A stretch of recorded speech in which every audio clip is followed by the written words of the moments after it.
A flight attendant ripped at a black teen's fingernails with pliers, mocking him for making too much noise. Seconds later, the CEO drove that same tool into the attendant's back. What happens next will leave you speechless. He tore at a baby's nails with pliers, mocking him for being too loud, certain no one would rise against him.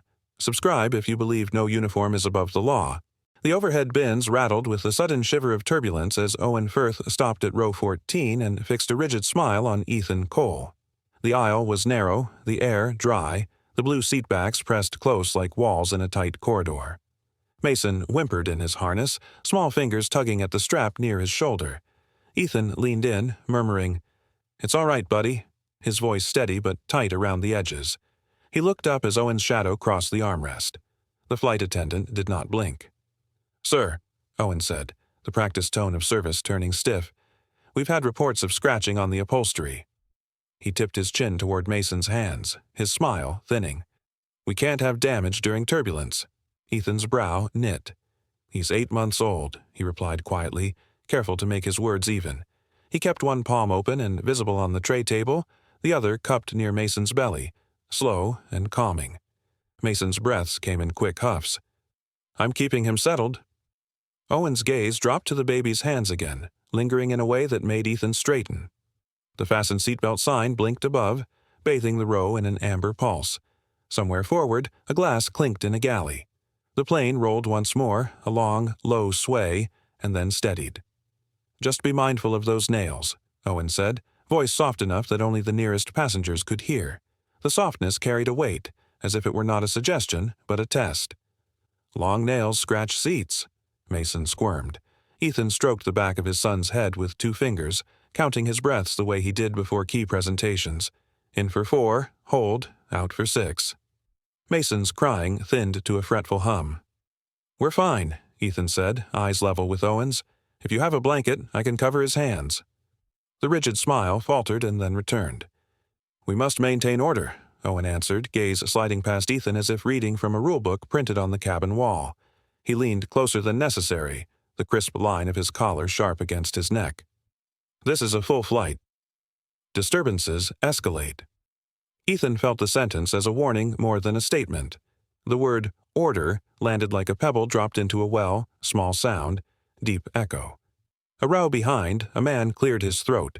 Another man across the aisle shifted, pretending to check the window shade, though his focus flicked between Ethan and the attendant. No one spoke up. The dramatic irony of the moment pricked at the back of Ethan's mind. The person meant to ensure safety was the one making the air feel unsafe. "We appreciate your help," Ethan said, keeping his tone unthreatening, professional. He had learned to ease tense rooms through posture and pace. "If you can give us a minute, he'll settle." Owen didn't move. He glanced to the overhead panel, then down the aisle toward the galley where a male crewman stepped out and quickly stepped back in, pretending not to notice. The refusal to yield a step felt deliberate. "A minute," Owen repeated, rolling the word as if deciding whether to allow it. His eyes returned to Mason's hand, where a tiny nail caught the cabin light. "Sir, it takes very little to tear fabric." "I'll cover his hands," Ethan said again, slower, as if speaking to a client determined to misunderstand a simple term sheet. He unclipped the folded blanket from the seat pocket and draped it across Mason's lap, careful, visible, incontrovertible. Mason peeped, a small sound, then gurgled unhappily and went quiet under Ethan's palm. "See?" Owen's smile narrowed to a line. The plane trembled. A male voice from the cockpit came through the speaker, calm as a metronome. "Gentlemen, we're passing through a rough patch. Please remain seated with your seatbelts fastened." The announcement clicked off. Owen did not budge. "What's your name, sir?" Ethan asked, still soft, buying seconds. He could feel the heat in his neck, a low, controlled burn. He was not frightened. He was focused. "Owen," the attendant said. He let the single word hang in the air, an ID badge without the badge. Then, more quietly, so that it sounded almost like a thought slipping free. "Long nails scratching seats." "We can't have disturbances," Mason fussed again. Ethan lifted him slightly against his chest, the tiny heartbeat pattering against his shirt. "Owen, I'm doing everything I can," he said. "You can see that." Owen seemed to study Ethan's hands, then Mason's face, then the blanket as if weighing each against a hidden checklist. His jaw flexed once. "Do everything," he said. The phrase lodged in Ethan's mind like a page corner he wanted to mark. Do everything. The words were plain, but the way Owen said them gave them edges. Ethan looked into the man's eyes and saw something firm there. Not just impatience, but conviction.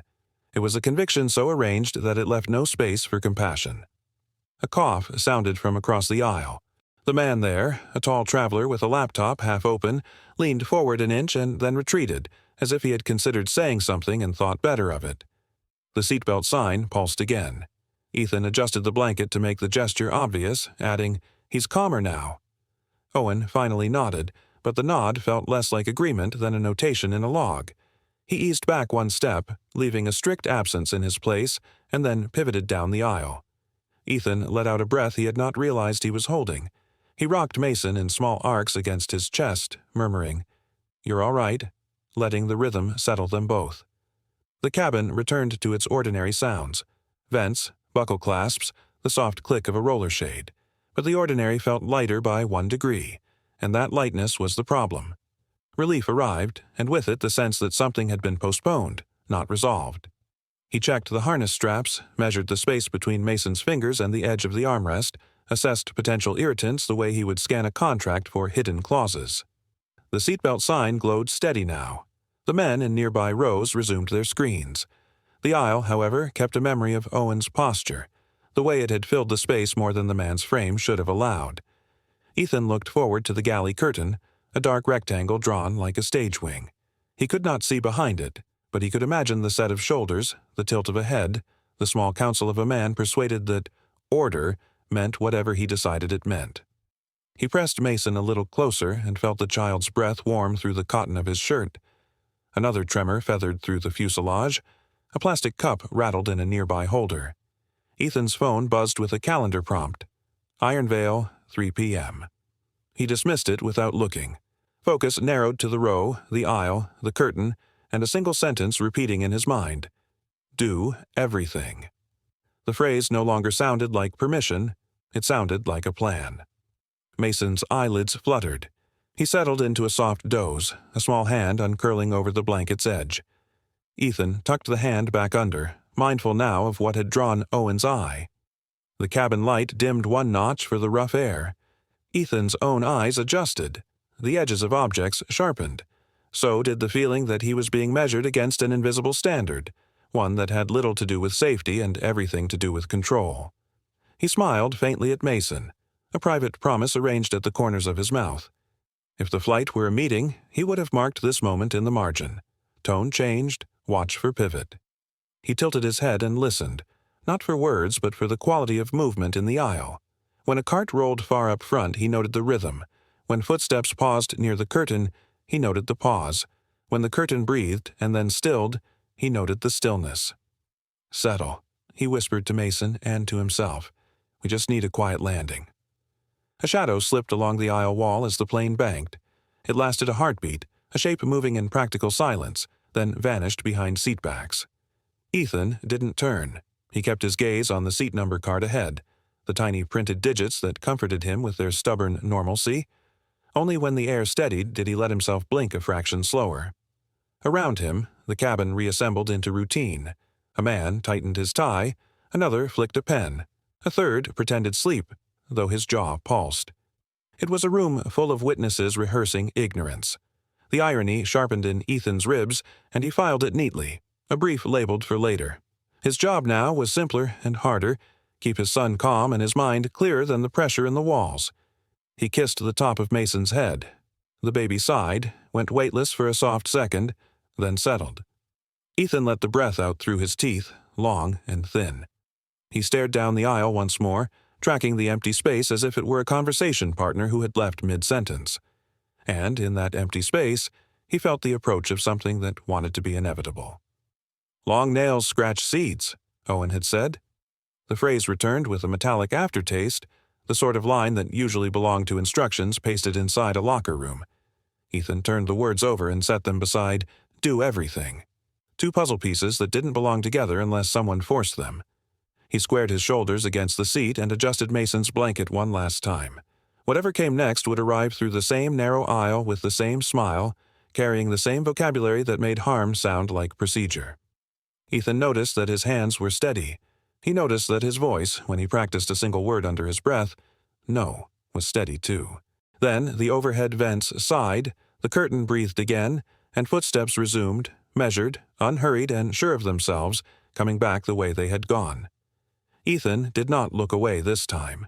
He lifted his chin and met the shadow's return with the stillness he had earned. The storm outside was nothing compared to the one about to unfold inside the cabin. Owen's hand lowered into the aisle with a glint of metal, and the cabin air seemed to thin. He crouched in front of the infant's seat, the pliers held with the neat, practiced grip of a man who liked having the last word. "These nails are too big." "We can't have disturbances on my flight," he said, his tone quiet enough to hide from the rest of the plane, sharp enough to cut straight through Ethan. The words were a blade. The tool, a threat, turned real. Ethan's fingers flew for the buckle. It resisted, momentarily jammed by the angle of his hip. Mason let out a small, confused coo, the sound of a child who did not yet know danger, just as Owen caught his tiny hand. "Stop, don't touch him," Ethan said. The plea leapt out of him harder than he intended, threaded with a fear he refused to show. He tugged at the belt again. It clicked, but didn't release. Owen didn't flinch. He angled the pliers, the cool steel kissing a delicate fingernail as if measuring it for removal. The baby's face crumpled. The first high note of pain lifted, fragile, uncertain, a sound that begged for the world to make sense again. A man across the aisle leaned forward, his mouth parting as if to speak, then closing under the weight of rules he only half understood. The overhead lights hummed. A drink cup rattled in a holder. The cabin was a portrait of order, tray tables up, seats tall and tight, exit signs calmly lit, and yet something lawless pulsed right at the center of it. Owen pressed the jaws of the pliers. The pressure wasn't dramatic. It was measured, efficient. Ethan's heart kicked against his ribs. "You're hurting him," he said, voice low, steadying it the way he steadied his company during bad quarters. "He's a baby." "Babies learn," Owen replied, still crouched, still composed, as if he were adjusting a loose screw no one else could see. "Some faster than others." The pliers tightened. Mason screamed, a sound so pure and bright it cut through the airplane's steady white noise and held it apart like a curtain. Heads turned. A teenager in a gray hoodie looked up, then looked away. A bearded man lifted his phone half an inch, decided better of it, set it down again. The narrow walls seemed to lean in, listening. Ethan felt the belt bite at his waist. He twisted, found the release, felt it give, and still the seconds yawned. Too slow for a father's hands and too fast for a child's pain. "Please, move," Ethan said to no one and to everyone, his voice pushing into the aisle. He tried to stand, the belt finally loosening, but Owen shifted closer to the infant, as if his body were a gate built to keep out reason. The pliers' jaws edged under a nail. The pressure changed, the way the air changes just before rain. Mason's little fist spasmed, grabbing at nothing. The first bead of red formed, unreal against such small skin. A passenger 2 rows back stood halfway, then froze when another crewman, watching from the galley, flicked a warning look. That unspoken message, sit, comply, trust the uniform, moved through the cabin like a draft under a door. Dramatic irony thickened the aisle. Everyone on board had been told to trust the hands that wore the airline's badge, yet those hands now held a tool no one wanted near a child. "Sir," Ethan said, catching Owen's gaze. He kept his words clipped, a negotiation conducted through clenched teeth. "Let go of his hand." Owen's reply was soft, almost patient. "He'll learn to be quiet now." He pulled. Mason's cry pitched higher, went raw. Ethan's vision wavered at the edges, the way it had once done on a mountain ridge when he looked down and realized there was no guardrail between him and the drop. His mind raced through options with ruthless speed. Shout louder, shove, yank, appeal to someone, anyone, who would step in. But every loud sound felt like a risk to the baby. Every sudden move felt like a door slamming in a windy house, unpredictable and dangerous. The baby's hand trembled in the grip. The pliers creaked softly, an ugly, utilitarian sound. Ethan saw the shape of this moment harden into something that would not be easily undone. "Owen," he said, using the name he'd read on the badge when the flight began, using it like a rope to pull the man back from the edge. "Listen to yourself." Owen's mouth curled. "I am listening," he said, eyes on the pliers, as if the metal were a tuning fork and the baby's pain a note he was trying to find again. Ethan reached forward, one palm open, non-threatening, the other arm braced across the infant's chest to shield him without jostling. "You'll stop," he said, and he meant it less as a command than a prediction he intended to make true. Owen angled his shoulder to block the reach, not striking, not retreating, that terrible middle ground where harm pretends to be policy. "Seatbelt," Owen muttered. "Back." The cabin responded with small movements, with breath held and eyes narrowed. A man with wire-rimmed glasses whispered, "Is this allowed?" To no one in particular. No one answered. The overhead bins seemed to press lower. The engines droned, a steady animal in the bones of the plane.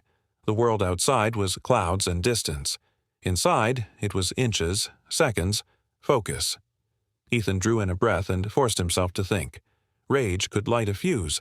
It could also blow his control to pieces. Mason needed control. He needed calm hands and quick steps. He needed a father who could turn fury into something useful. "You're past the line," Ethan said, quieter now, a statement of fact. The words steadied him. He felt the familiar click in his mind, the one that had carried him through mergers, through boardroom ambushes, through nights when capital fled and resolve had to stand in its place. He measured the aisle, the angle of Owen's crouch, the distance to Mason's wrist. A tremor passed through the plane, a ripple of turbulence that jostled a row of cups and made a metal spoon clink in a galley drawer. The sound sharpened Ethan's focus. He noted everything. The way Owen's left knee bore most of his weight, the way his right elbow edged outward when the pliers met resistance, the way the man's gaze flicked down and away as if timing himself, as if this were a task in a manual rather than a scene unfolding in a skybound room full of witnesses.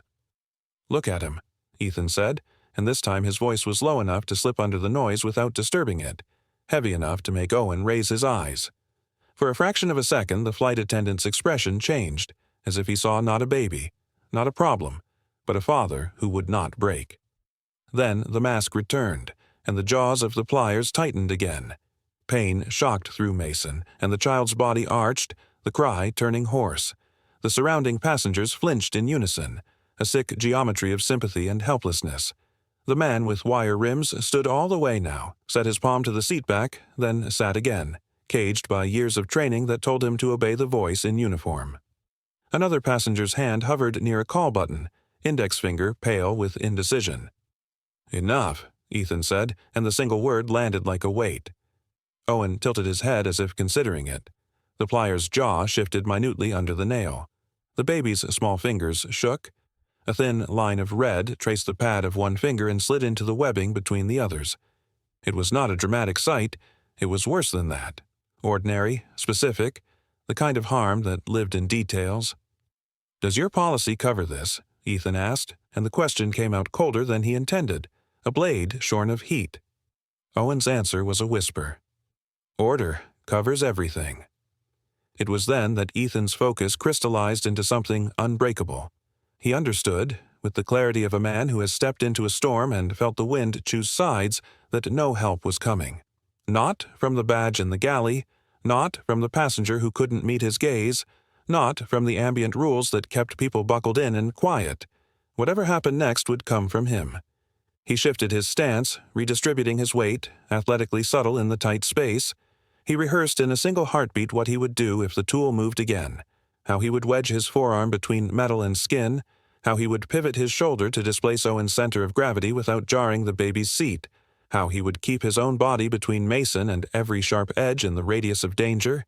He did not think in words, he thought in angles, in force, in the shortest path to safety. But the pliers did move. The hinge clicked. The newborn line of blood brightened. Mason's scream, ragged now, filled the aisle like smoke. Ethan's hand came up fast but not wild, palm open, fingers straight, a father's warning turned into motion. Owen's eyes flashed, pleased to have drawn that reaction, certain he still owned the space because the rules belonged to him. For a heartbeat longer the plane held its pose, passengers suspended between action and fear, the crewman in the galley watching with a face arranged into neutrality, Owen crouched in his careful cruelty and Ethan at the edge of what he would and would not allow. The hum of the engines deepened. The seatbelt sign glowed its steady red. A tiny drop of blood fell, dotted the fabric of the baby's seat, and bloomed. Owen smiled, small, triumphant, sure of the order he believed unshakable, and bent closer, the pliers tightening for one more calculated pull. Ethan felt the last thread of restraint draw taut and start to sing, a wire in wind, a line that once crossed would not be crossed back. In that charged, narrowing instant, he understood the shape of the next moment as clearly as if it had been written on the bulkhead. He would not plead again. He would act. Owen leaned in, whispering as if delivering a lesson. He'll learn to be quiet now. The baby's cry shattered what remained of the cabin's quiet, and inside Ethan something answered, not loud but absolute, a promise formed in the space where reason and responsibility met and refused to part. The nightmare had begun. The cries of a child had become the spark for a father's fury. Owen pressed Mason's hand harder, and the baby's sharp cry cut through the cabin like a blade through cloth. Ethan lunged across the armrest, belt half torn from its latch, fingers outstretched toward the pliers clamped in Owen's fist. The flight attendant pivoted with practiced ease, drawing the small hand just beyond Ethan's reach. Metal clicked.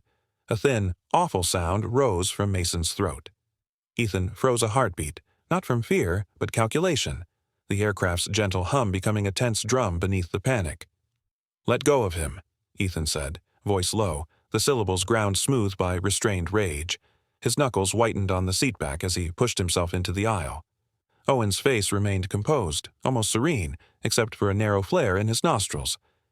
"Passengers are expected to cooperate," Owen replied, tone flat as if reciting a rule he had rehearsed. "Order is safety." Mason's fingers trembled in Owen's grip. Two men in the row ahead turned, their eyes wide, hands hovering over the call buttons they didn't press. Another man across the aisle raised a phone, then lowered it when he noticed Owen's uniform and the bar pin at his chest. Ethan saw the hesitation ripple like a cold wind, deference to authority, fear of escalation, confusion dressed up as obedience. "Stop now," Ethan said, and the words came out steady. His eyes tracked every inch of space between them, the narrow aisle, the tray tables, the crew cart 2 rows away where he'd seen a glint of steel earlier. The fork. It had looked ordinary then, unimportant, an afterthought beneath a cloth napkin. Now it hovered in his mind like a lighthouse cutting through fog. Owen tilted his head, a faint detached smile barely bending his mouth. "We can't have disturbances," he murmured, eyes flicking to Mason. "Discipline prevents them." Ethan's stomach clenched. He took a half-step forward, hands open to show he was not striking, and felt the plane dip gently as if the sky itself weighed the decision. "He is a child," Ethan said. "He is not a disturbance." "He is loud," Owen answered, voice still even, as though he were adjusting a seatbelt or offering tea. "And loud becomes dangerous when it spreads." He pressed, not with force but with method, like a man testing a switch. Mason wailed again, and the sound rose, caught in the ceiling vents, bouncing back down until it filled Ethan's ears with a high ringing. His mind snapped to a clear, narrow corridor. Move the hand, control the pliers, create separation, shield the child. He reached for Owen's wrist. Owen shifted a fraction, enough to keep control. The precision wasn't clumsy or frantic. It was practiced, a choreography Ethan recognized from boardrooms where power disguised itself as procedure. "Sir, sit down," a man in a navy jacket called from down the aisle, voice uncertain, eyes darting between Ethan's face and the crew insignia. "Please, let them handle it." The plea carried a helplessness that angered Ethan more than Owen's smile. "Handle what?" Ethan asked without looking away from Owen. "Pain?" The man's mouth opened, then shut. He sank back, cheeks flushed with shame he wouldn't name. Ethan breathed in, slow and measured. Panic would shake his hands. Calm would sharpen them. He let his shoulders settle, eyes narrowing to the pliers, the angle of Owen's thumb, the tiny tremor along the baby's forearm. He could hear the engine's soft roar through the fuselage, a constant reminder that the world outside moved on, indifferent. "Enough," Ethan said. "You're done." Owen's eyes flashed, the first honest emotion slipping past the mask, annoyance that a script had been interrupted. "This is for everyone's comfort," he said, and his voice carried the brittle certainty of a rule that tolerates no questions. He spoke louder now, projecting for nearby ears. "I am authorized to restore quiet." "Authorized by who?" Ethan asked. "Policy," Owen said, dismissing the question with a blink, and he leaned a degree closer to Mason's hand. Ethan's breath thinned. He shifted his weight, testing the aisle's narrow give, calculating distance to the cart where the utensils waited. Not yet. First, break the pattern. His fingers closed around the armrest. He drove the rest of the belt loose so it wouldn't catch his leg. He needed the next motion to be clean. A man 2 seats back rose halfway. "Hey, stop." "He's a baby," he said, but the words came soft, strangled by his own doubt. Owen didn't even turn. Ethan met the man's eyes. "If you won't help," he said, compassion and iron braided in his tone, "don't get in the way." The man sat. Ethan shifted again, a quiet glide of shoe rubber against the aisle. Owen noticed, jaw tightening. The attendant's free hand hovered near Ethan's chest, a warning touch without contact, the gesture of someone who counted on uniforms to do the heavy lifting in any argument. "You're escalating, sir," Owen said. "Stand down." Ethan forced a breath deep and slow, forcing his rising heartbeat into a pattern he could ride instead of drown in. "Release his hand," he said, and the simplicity of it gave the words weight.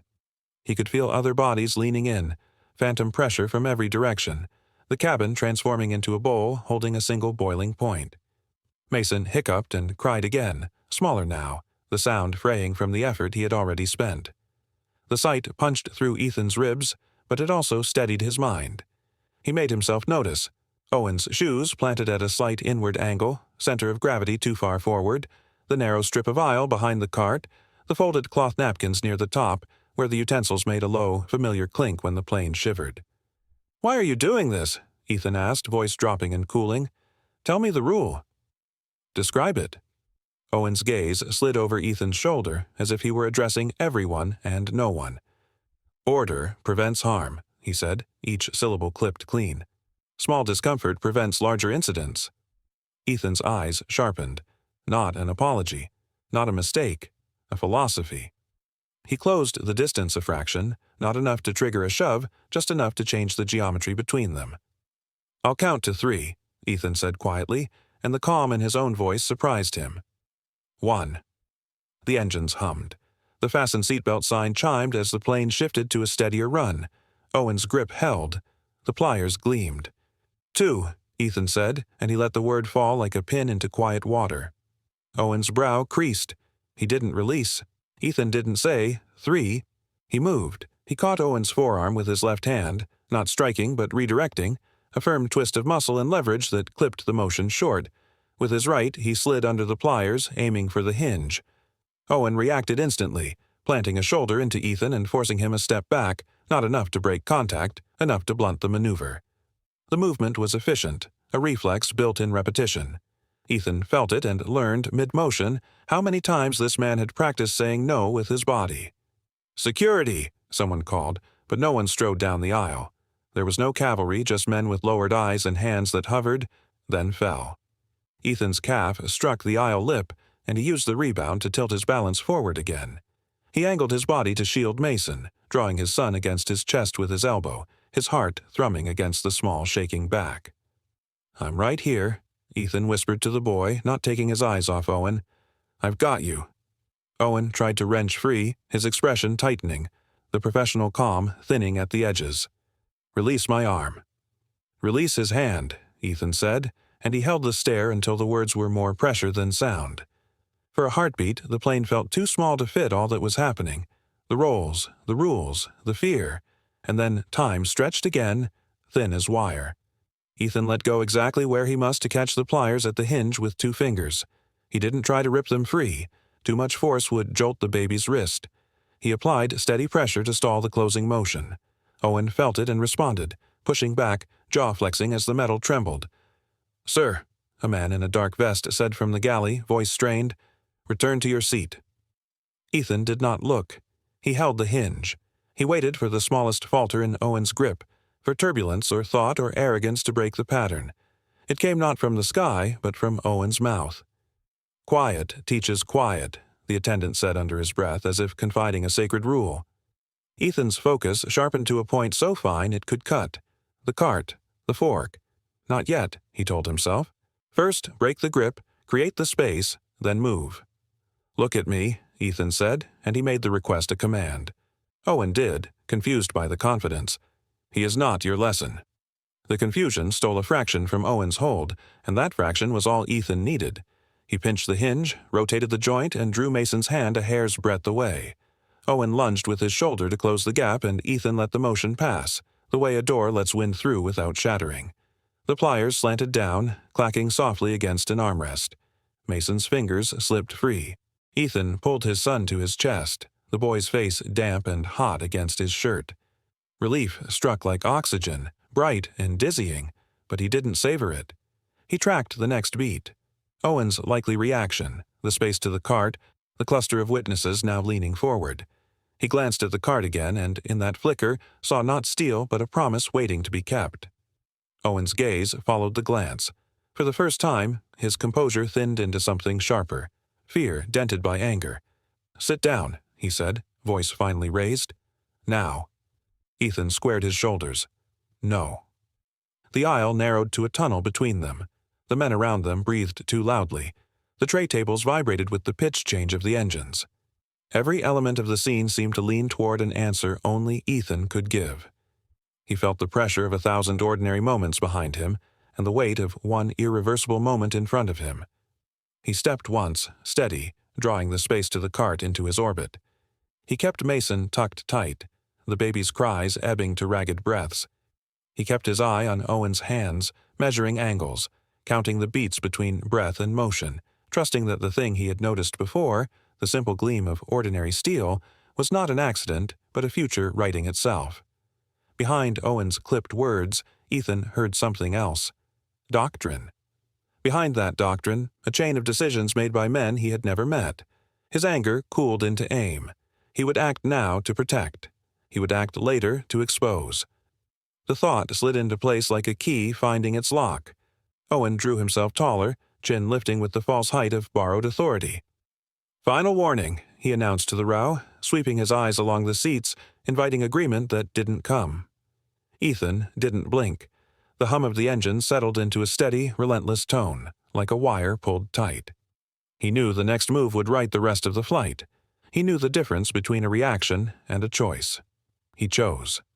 He shifted his stance to move, and in that silent instant he understood what the moment had become, how quickly necessity had taken on the heat of reckoning, how easily a father's duty could harden into something sharper. The knowledge rang through him, undeniable and cold. The line between survival and revenge was beginning to blur. Owen raised the pliers to eye level and clicked them twice, the sharp metallic bite cutting through the cabin hum as the plane lurched and cups rattled against their saucers. "Fathers who can't control their children don't deserve respect," he said, his voice flat and clinical, as if announcing a beverage choice. He angled his shoulders toward the infant, asserting ownership of the narrow aisle with a practiced stance. The overhead bins shivered with the turbulence, plastic latches ticking like impatient clocks, and the seatbelt sign chimed again, once, then twice, softer than the single, steady cry that drew every glance forward. Ethan did not blink. His jaw was set, his breath measured. He wanted to lunge, to shout, to end the moment by brute will, but he knew sudden movement could make a bad hand worse. The plane gave a long, low groan, a sound like a warning from the bones of the fuselage itself. "Sir, remain seated," Owen added without looking at Ethan, as if the words were part of a handbook to be recited by muscle memory. He brought the pliers down, not touching, only hovering, and smiled with a thin tightness that never reached his eyes. The spectacle froze the row like a photograph. A man in 17C, pale and tense, pressed his palms together as if in quiet prayer.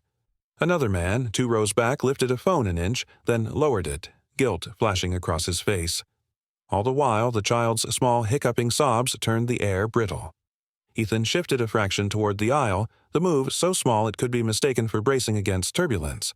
He felt the restraint strap bite his hip and eased it, inch by inch, with the practiced patience of someone who knew that speed and carelessness were enemies.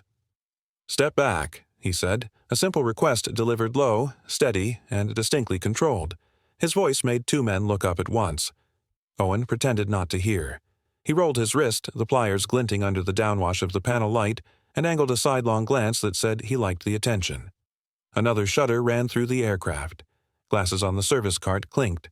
That cart, Ethan saw it fully now, sat parked a few feet away, brake lever down. a white cloth draped over a neat stack of rolled napkins, the silver outlines of cutlery faint beneath the fabric. He catalogued the details with automatic precision. Distance: 3, maybe 4 steps. Obstacles: a man's outstretched leg, a laptop bag half under the aisle seat, the narrowness itself. Witnesses: too many to count, but enough to see clearly what mattered. He made an inventory of breaths the same way. Inhale, hold, exhale, teaching his body that patience was action, too. Discipline is kindness, Owen murmured, half to himself, half to the row, as though seeking agreement from the shadows. The line landed heavy, a phrase rehearsed in some quiet room and now repeated in public like a charm. A young man across the aisle clenched the armrests until his knuckles blanched. "That's not discipline," Ethan answered, keeping his tone even. He did not say anything more. He did not explain. Explanation would feed theater, and theater was the oxygen this moment was breathing. The plane dipped and rose again, the movement turning every head into a compass needle. A cloth napkin slid from the top of the cart to the floor with a soft sigh. Beneath the fold, a fork's handle flashed, a small, unassuming length of steel that caught the light and threw it back like a held breath. Ethan marked it. The image fixed itself in his mind and would not leave. He did not reach for it. He simply saw it so completely that the distance between his hand and its cold weight felt shorter than it was. He adjusted his feet under the seat in front of him, toes angled toward the aisle, and the motion sent a whisper of rubber against carpet. Quiet, deliberate, like a decision making up its mind. "Eyes front," Owen snapped, turning his head just enough to glare at Ethan. The pliers dipped a fraction closer, not touching, but close enough to cast a thin shadow that fell across the child's trembling fingers. The sound around them changed. It was subtle. Air vents, once a steady rush, seemed to hush. Whispers from the rows behind turned into held air. Even the rattling glass quieted as if the plane had leaned in to listen. Ethan felt the weight of every gaze, but he also felt the clear, simple line of his objective. Protect the child now, expose the man later. Action had to serve both ends, or it would serve neither. A passenger near the cart, a bearded man in a navy jacket, looked up and met Ethan's eyes. Nothing dramatic passed between them, only a brief, human link. "Yes, I see. Yes, I understand." The man drew his leg inward, clearing a sliver of aisle, and let his palm rest on the edge of the cart as if steadying it for a stranger who had not yet begun to move. The gesture was almost invisible. To anyone else it might have looked like turbulence etiquette. To Ethan it was an opening that did not exist a heartbeat before. "Sir, sit back," Owen said, a brittle edge riding under the command. He was performing authority and checking for cracks at the same time. Ethan exhaled through his nose, slow and noiseless, and counted 1, 2. He tested the belt latch with the tip of his thumb. No click, not yet. A premature sound would draw the pliers closer, not back. He swallowed the impulse to rush. Strategy was not poetry. It was math. The baby's cry thinned to a ragged whimper, not silence, but an exhausted echo of itself. The sound carved Ethan open and filled him with a heat that made his hands tremble. He flexed his fingers against the armrest until the tremor evened out.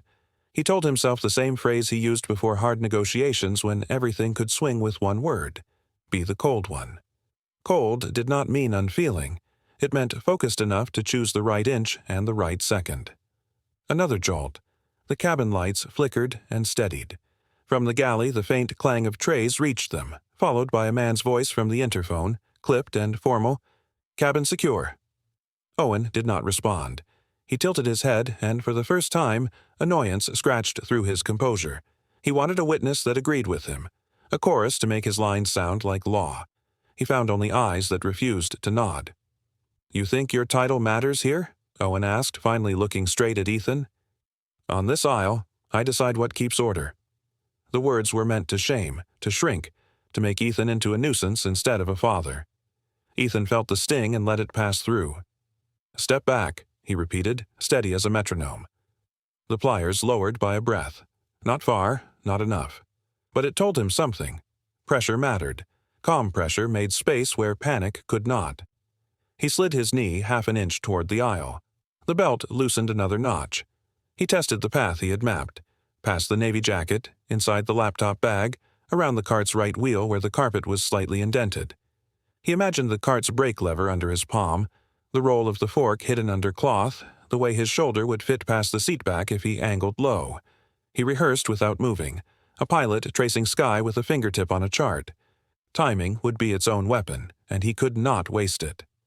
A man in the bulkhead seat stood halfway and then sat again, torn between instinct and rule. "Is someone going to help?" he asked the air, voice reed thin. The question hovered without landing. Owen answered it by ignoring it. The choice revealed more than an argument would have. He did not want help. He wanted theater and obedience. Theater could be stolen. Obedience could be broken. "Look at me," Ethan said softly to the child, though he knew the boy could not fix on him yet. The words steadied Ethan instead. He gathered the child closer with his forearm, making his body a wall between the aisle and the seat. The motion seemed small, but it shifted the geometry of the moment. Less exposed skin, less reachable space, less permission. Owen's eyes narrowed by a hair. He sensed the change and did not like the math. The aircraft leveled for a heartbeat, the closest thing to stillness they had been given. In that quiet, a thin line of sunlight slipped past the window shade and ran across the cart's draped cloth. The silver underneath threw a brief glimmer that landed across Ethan's knuckles like a signal. He did not smile. He filed the glimmer where he stored everything that mattered: distance, leverage, handles, hinges, breath. He tasted metal in the air and realized it was not metal at all, only the faint tang of coffee and fear. He counted backward. 3, 2. He let the latch rest under his thumb. Not yet. He felt the pull of a moment that wanted to be all impulse, and he refused to give it that satisfaction. Action, when it came, would be simple. It would not be announced, and it would not be loud. He bent his head a fraction, so the overhead light cut across his eyes and hid the exact angle of their focus. He became smaller to become faster. "Last warning," Owen said, and the pliers twitched as if they had their own pulse. All at once the row breathed out, a shared release that sounded like surrender, but wasn't. The navy-jacketed man firmed his grip on the cart's edge. Someone farther back whispered, "Hold," and no one knew whether he meant the plane or the father. Ethan lifted his chin. In the second before choice hardened into motion, the world narrowed to line and angle and the unnegotiable need to end the threat without giving it anything to feed on. He found the center of himself, the place where fear went quiet, and stepped into it. He drew one last, deliberate breath and set his weight forward, every muscle answering a plan that had no wasted parts, no spare words, no room for anything but outcome. The next second would define everything that followed, but it would not be rushed by anger or shaped by spectacle. It would be shaped by aim. Sometimes silence carries sharper edges than screams. Owen leaned in to taunt the child again, and Ethan moved. His palm struck Owen's wrist with a clean, practiced snap, not wild but sure, knocking the pliers loose. Metal kissed plastic, then the aisle carpet, clattering under the row with a sharp, startling ring. Owen staggered a half step, breath flaring, while Ethan folded his body around Mason, one arm forming a shield, the other braced against the seat back as if he could hold the cabin itself at bay. The baby's thin cry quivered at the edge of panic. Ethan did not look away from Owen. For a heartbeat the aircraft seemed to hold still, trembling only in the soft rattle of overhead bins. Then Owen's face tightened. A cold flush of anger crept up his neck. "Hand him over," he said, voice low and clipped, as if the aisle were a courtroom and he the judge. The words were quiet, but the threat behind them made two men across the row sit rigid, eyes wide, hands pinned to armrests they could have used to stand. Ethan answered with silence. He used that silence like a wall, positioning Mason higher on his chest, murmuring, "I've got you," into the boy's ear. The child's sobs stuttered, then steadied, still raw but no longer spiraling. Ethan's gaze cut right, landing on the service cart abandoned 3 seats down.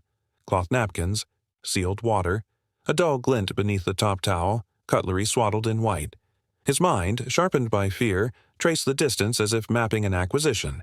3 steps, half a reach, a turn back to shield the child. He could see the path and the risk. He knew Owen could too.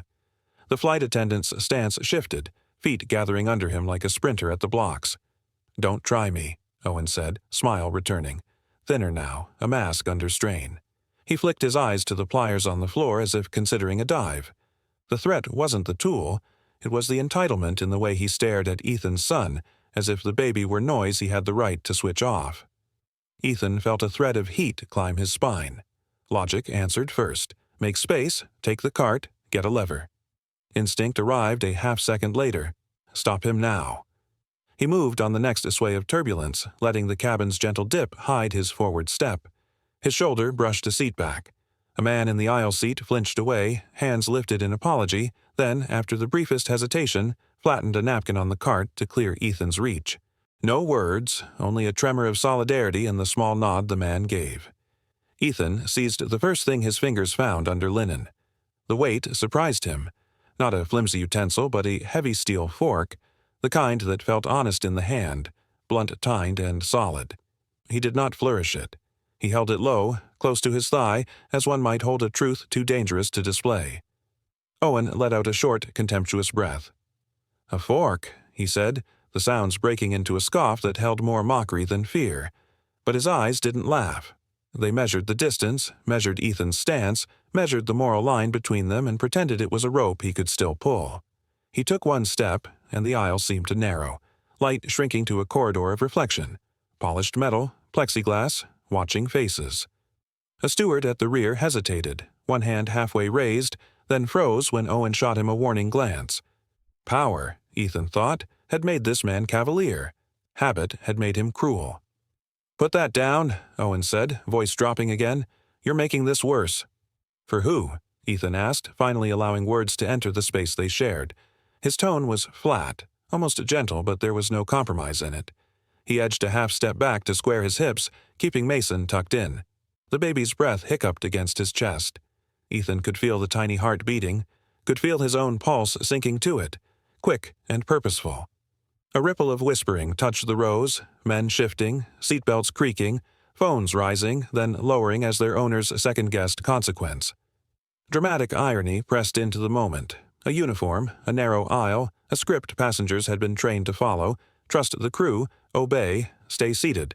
But the script had broken the instant steel met a child's nail. Everyone knew it, even those who could not lift their eyes. The quiet carried a verdict that had not yet been spoken aloud. Ethan's thoughts tightened into a short, bright line. This cannot repeat. Not to my son. Not to any son. His grip adjusted, thumb notched into the base of the fork's neck, fingers wrapped without tremor. He was not built for violence. He was built for decisions. This, he realized, was both. Owen flexed his hands, empty now but confident, and angled his body as if to feint left and come in from the right. The plane gave a small shiver. Plastic cups rattled. Overhead, the fastened seatbelt light glowed like a stubborn star. "Last chance," Owen said. "Sit." Down. The words clipped the air like cuts, landing with the finality of an order too often obeyed. Ethan did not sit. He lowered his center of gravity, and in the movement there was something unmistakable. Preparation. He glanced once to the man by the cart, the same one who had cleared the napkin. The man swallowed and, breathing shallow, nudged the cart a bare inch with his knee, anchoring it so Ethan would not stumble on the pivot back. It was a small human aid, the kind people offer when their courage does not reach their feet but finds their hands. "Sir, please," a voice whispered from a row behind, the kind of pleading that meant two different men at once. Ethan did not look back. He did not need to. He felt the weight of the cabin's eyes and carried it without bending. Owen lunged. There was no warning beyond the flare of his shoulders. He came in with both arms, trying to drive Ethan backward into the seat's hard plastic edge. Ethan turned at the last instant, presenting his shoulder in the line of his forearm rather than his chest and his child. The fork tracked with the movement like a fixed compass point. Owen's sleeve scraped Ethan's forearm. Fabric hissed, skin stung. The smell of recycled air and hot wiring folded over the moment, filling Ethan's mouth with a metallic taste. "Stop," Ethan said through his teeth, not shouting, because shouting would waste breath. He planted his heel. The plane tilted barely and came back. He felt the tilt in his hips and used it, letting the sway carry Owen past the line of balance. It was not brute force, it was placement. Owen stumbled half a step, corrected, and came again with a clipped grunt that sounded more frustrated than fierce. "You think that makes you brave?" Owen spat, chin jerking toward the fork as he reset his stance. His eyes were fever-bright now, not with righteousness but with the panic of someone who had always won and was suddenly unsure how. Ethan thought of the pliers on the floor. The image rose and held, small, cold, inevitable. "I think it makes me a father," he said. The words were almost a confession. His breathing steadied. His hands did not shake. The fork seemed heavier, more certain, as if the metal had recognized its purpose. Foreshadowing threaded the air in a dozen subtle cues. The steward at the rear who had stopped moving but not stopped watching. The older man, 2 rows up, who had angled his phone low in his lap, camera pointed down the aisle, the way the overhead light flickered once as if wincing. Ethan noticed all of it and filed it away. He did not plan a speech. He planned a single clean act, and the aftermath that would follow whether he planned it or not. Owen shifted his weight again, trying to bait a reaction. "You won't use it," he said, and though the words were shaped like certainty, the breath behind them came thin. "You're not that kind of man." "You're right," Ethan replied, calm widening in him like a lake. "I wasn't." His voice carried just enough to touch the nearby rose, the truth inside it ringing harder than volume could. He saw the flicker of doubt that crossed Owen's face at the word "wasn't," a foreshadow of a future in which underestimation could no longer find a foothold.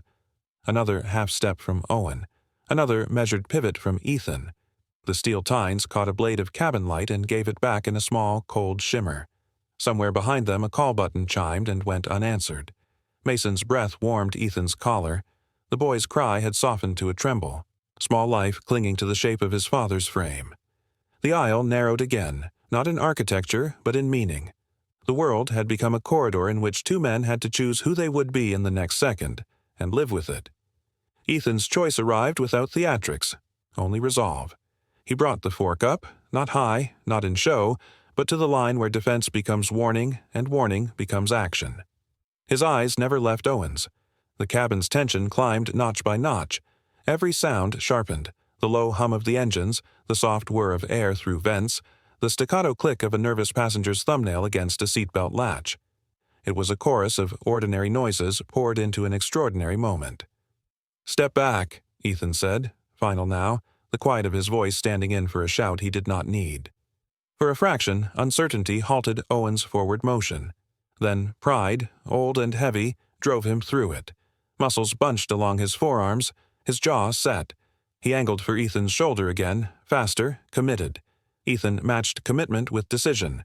He shifted his stance to open one lane and close the other, letting Owen's momentum carve its own mistake. He did not flinch, did not look down at the weapon, did not glance at the watching men who would later recall this second and not agree on the details but agree on the feeling. He held the line he had drawn inside himself, and the moment drew taut as wire. The lunging body cut the last inches of air. Ethan's breath settled into a steady rhythm that did not belong to fear. Time, suddenly elastic, snapped back into speed. The fork rose the final inch between hesitation and consequence, and the aisle, crowded with breath, eyes, and the weight of choices, seemed to narrow to the point of a single, unbroken act. Owen came on, and Ethan moved to meet him, every sinew set, every intention anchored, the decision sealed in the steadiness of his hands. The weapon of survival had found its mark in the hands of the desperate. Owen lunged, shoulders low and elbows flaring, trying to drive Ethan back into the seat before the aisle could widen to an escape. Metal clinked. The fork in Ethan's hand flashed once under the overhead light, then met cloth and plastic insignia with a scrape that sang along Owen's chest. The prongs skittered over the uniform like a warning.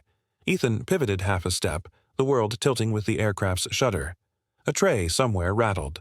Mason's cry spiked, thin and urgent, and the sound seemed to score a line straight through Ethan's chest.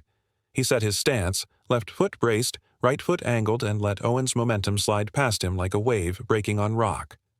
"Back in the seat," Owen hissed, breath hot and clipped, his eyes bright and flat as polished glass. He reached for Ethan's wrist, fingers hooked to pry the utensil free. "You're done." Ethan did not answer. He drew his arm close to his ribs, the fork turned inward as if guarding a heart. His other hand cinched the baby against his shoulder, palm spread across Mason's small back, feeling each shiver of fear like a code he could not ignore. Turbulence rolled through the cabin, a low growl that made overhead panels creak and a drink cart thud faintly against a bulkhead. The fasten seatbelt sign glowed steady and absolute, transforming the aisle into a thin, contested line. Phones rose, hesitant and trembling. A man across the aisle, gray hoodie, knuckles pale, whispered, "Someone stop this," then glanced down as if ashamed of the sound of his own voice. Another man, older, shook his head, eyes darting between uniform and fork as though rules themselves were fighting in front of him. No one moved. The air felt heavy with policies no one could see, the kind that pressed on decisions and made good men quiet. Owen's hand shot forward again, grasping. Ethan rotated his wrist a quarter turn, guiding the reach away, the fork's tines leaving a faint set of lines across the fabric near Owen's nameplate. Not deep, not yet, but enough to put a flinch in the uniform. Owen's lip curled. "You think that toy helps you?" His voice lowered, almost a growl. "Fathers with weak hands shouldn't bring children onto my flight." The words slid under Ethan's skin like ice. Images tried to crowd his mind, contracts, boardrooms, rooms where control came from calm, but he drove them away. No boardroom mattered. This was a narrower world made of aisle carpet, recycled air, and the small heartbeat under his palm. He counted his breath the way he had trained himself to count seconds in a negotiation. In, hold, out. He let the anger burn without blinding him. He thought of force in simple shapes, angles, leverage, the brief geometry of survival. "Sir, put it down," said a man 2 rows back, his tone brittle with a caution that was not sure who it was meant for. The plane dipped and rose again, a soft stomach sway that brought a chorus of overhead bin latches clicking in complaint. The ceiling lights flickered once, then steadied. Somewhere behind, a call button chimed, lonely and unanswered. Owen tried a different tack, 1 part command and 1 part theater. He straightened, squared his shoulders, and gestured with an open palm toward the seat. "This ends when you sit," he said, voice pitched for the nearest phones. "You're upsetting everyone." "Let me handle the situation." "Handle?" Ethan asked, finally letting the word out. It was quiet, almost gentle, but his eyes did not move from Owen's hands. He saw the micro-shifts, the pre-lunge twitch, the tightening of forearm, the way the right foot crept to load weight. He logged each one the way he logged a clause in a contract. He did not look at the blood that had dried in thin arcs across Mason's small knuckles. He would not look and lose time. "You're escalating," Owen said, and there was a strange assurance in the way he said it, as if repeating a script he had rehearsed. "We have procedures." "Sit." Now the word procedures snagged in Ethan's mind like a burr. He dragged it aside for later. Now, he set his heel deeper into the carpet ridges and dropped his center of gravity by a breath. "Don't touch him," he said. It was not a plea. It was a line. A gust hit the fuselage broadside. The aisle seemed to slide an inch toward the windows and a plastic cup rolled under a seat.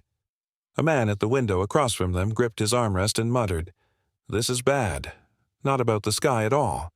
The cabin temperature felt warmer, or maybe it was only the heat that comes when silence is stretched too tight. Owen moved. It was a quick, faint left, then a drive toward Ethan's shoulder with his right hand.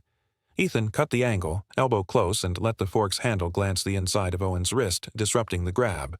The tines rasped along the fabric again, making a sound like a zipper pulled too fast. Owen hissed and yanked back, then immediately stepped in again with his left, palm open, trying to shove at Ethan's chest. Ethan pivoted, taking the shove on his upper arm, tightening the hold on Mason so the baby's head remained tucked safe under his jaw. Mason's cry hitched, a small, exhausted sob that sent a new wave of steadiness through Ethan. He felt, more than thought, that all motion had to serve one purpose: end this without letting chaos take the child. "Last warning," Owen said, breath fast now, a fine sheen of sweat at his temple. He flicked a glance down the aisle and then back, searching for support that did not come. Phones hovered. Eyes hovered more. The authority he had worn like a suit now hung slightly crooked on his shoulders. Ethan found a thin pocket of stillness. In that second, he saw more than Owen's stance. He saw the cart at his periphery. He saw the spacing of shoes on carpet. He felt the rumble settle and rise again under his soles. He tasted metal, fear tasting like aluminum, and focused on the weight in his hand.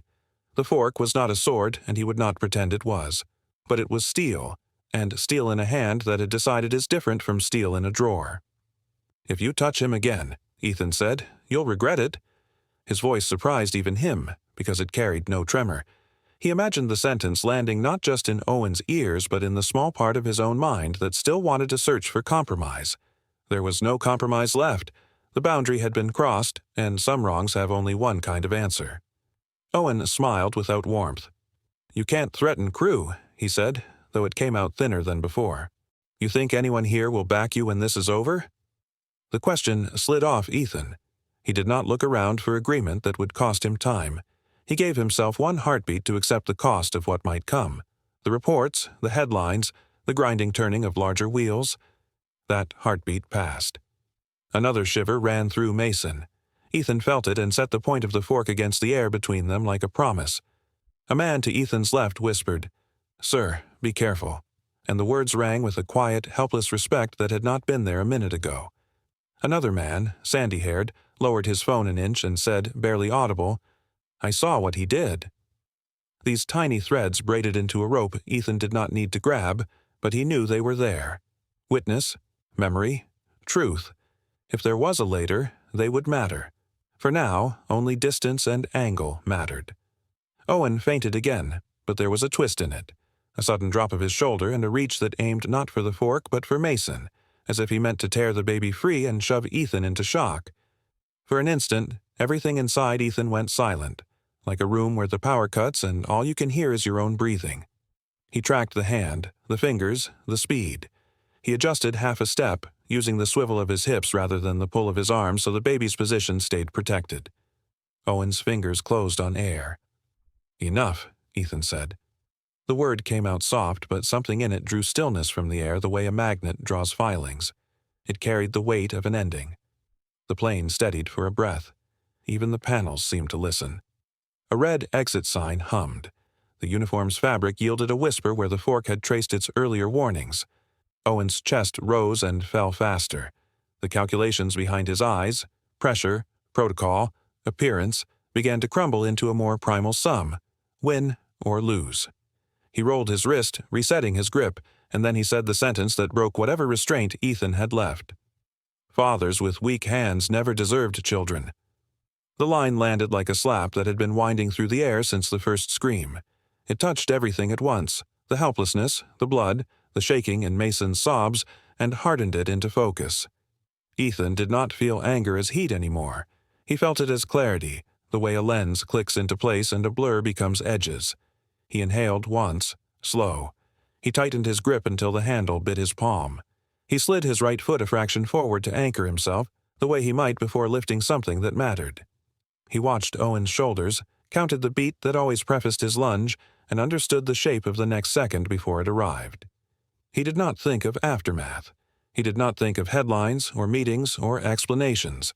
He thought of distance, of the exact line that would keep a child safe and end a man's reach. Owen drew in a breath that sounded like resolve held together by thread. The aisle narrowed to the length of an arm. The overhead lights seemed to sharpen, hardening reflections on metal and making every motion distinct. Phones did not move. No one spoke. The aircraft, for the first time in minutes, smoothed out as if the sky itself were bracing. Ethan set his jaw. He found the still point inside the storm and stepped into it, eyes level, hand steady, purpose absolute. He steadied his breath and prepared for the decisive strike that would change the cabin forever. The moment for justice had finally arrived. The fork struck with a dull, wet sound as Ethan drove it forward, the prongs burying into Owen's shoulder through the starched fabric. For an instant, the cabin seemed to hold its breath. Then a ragged scream tore from Owen's throat and ricocheted down the narrow aisle. Trays rattled in their latches. An overhead bin shuddered. A child's rattle somewhere up front went silent mid-jingle. Ethan's arm stayed extended, muscles locked, his other hand bracing Mason against his chest as if sheltering a flame from a gust of wind. He felt the tremor in his forearm, the hot pushback of flesh against steel, the slight give as the fork found purchase. He did not look away. "You'll never touch him again," he said, the words low and steady, not a shout but a blade. His voice carried the weight of a promise. Owen's face went pale, shock blanching the arrogant color from his cheeks. He clawed at Ethan's wrist with one hand and at the fork with the other, fingers scrabbling uselessly against the slick metal. The movement only sent another pulse of pain through his shoulder.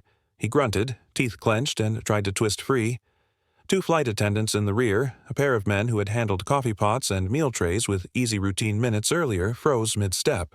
One's mouth opened, then closed, as if the words had been yanked from him by the engine noise. The other's eyes darted from Owen's wound to the passengers to Ethan's grip, calculating and afraid.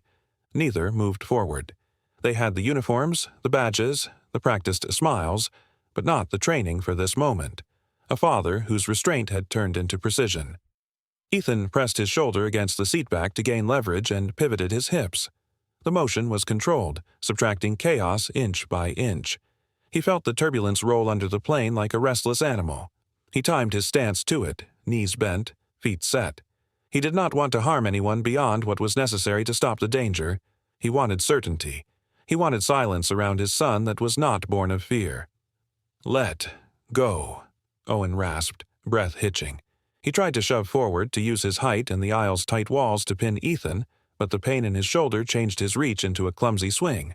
Ethan turned his body, letting the motion pass, then tightened his grip and twisted the fork a fraction.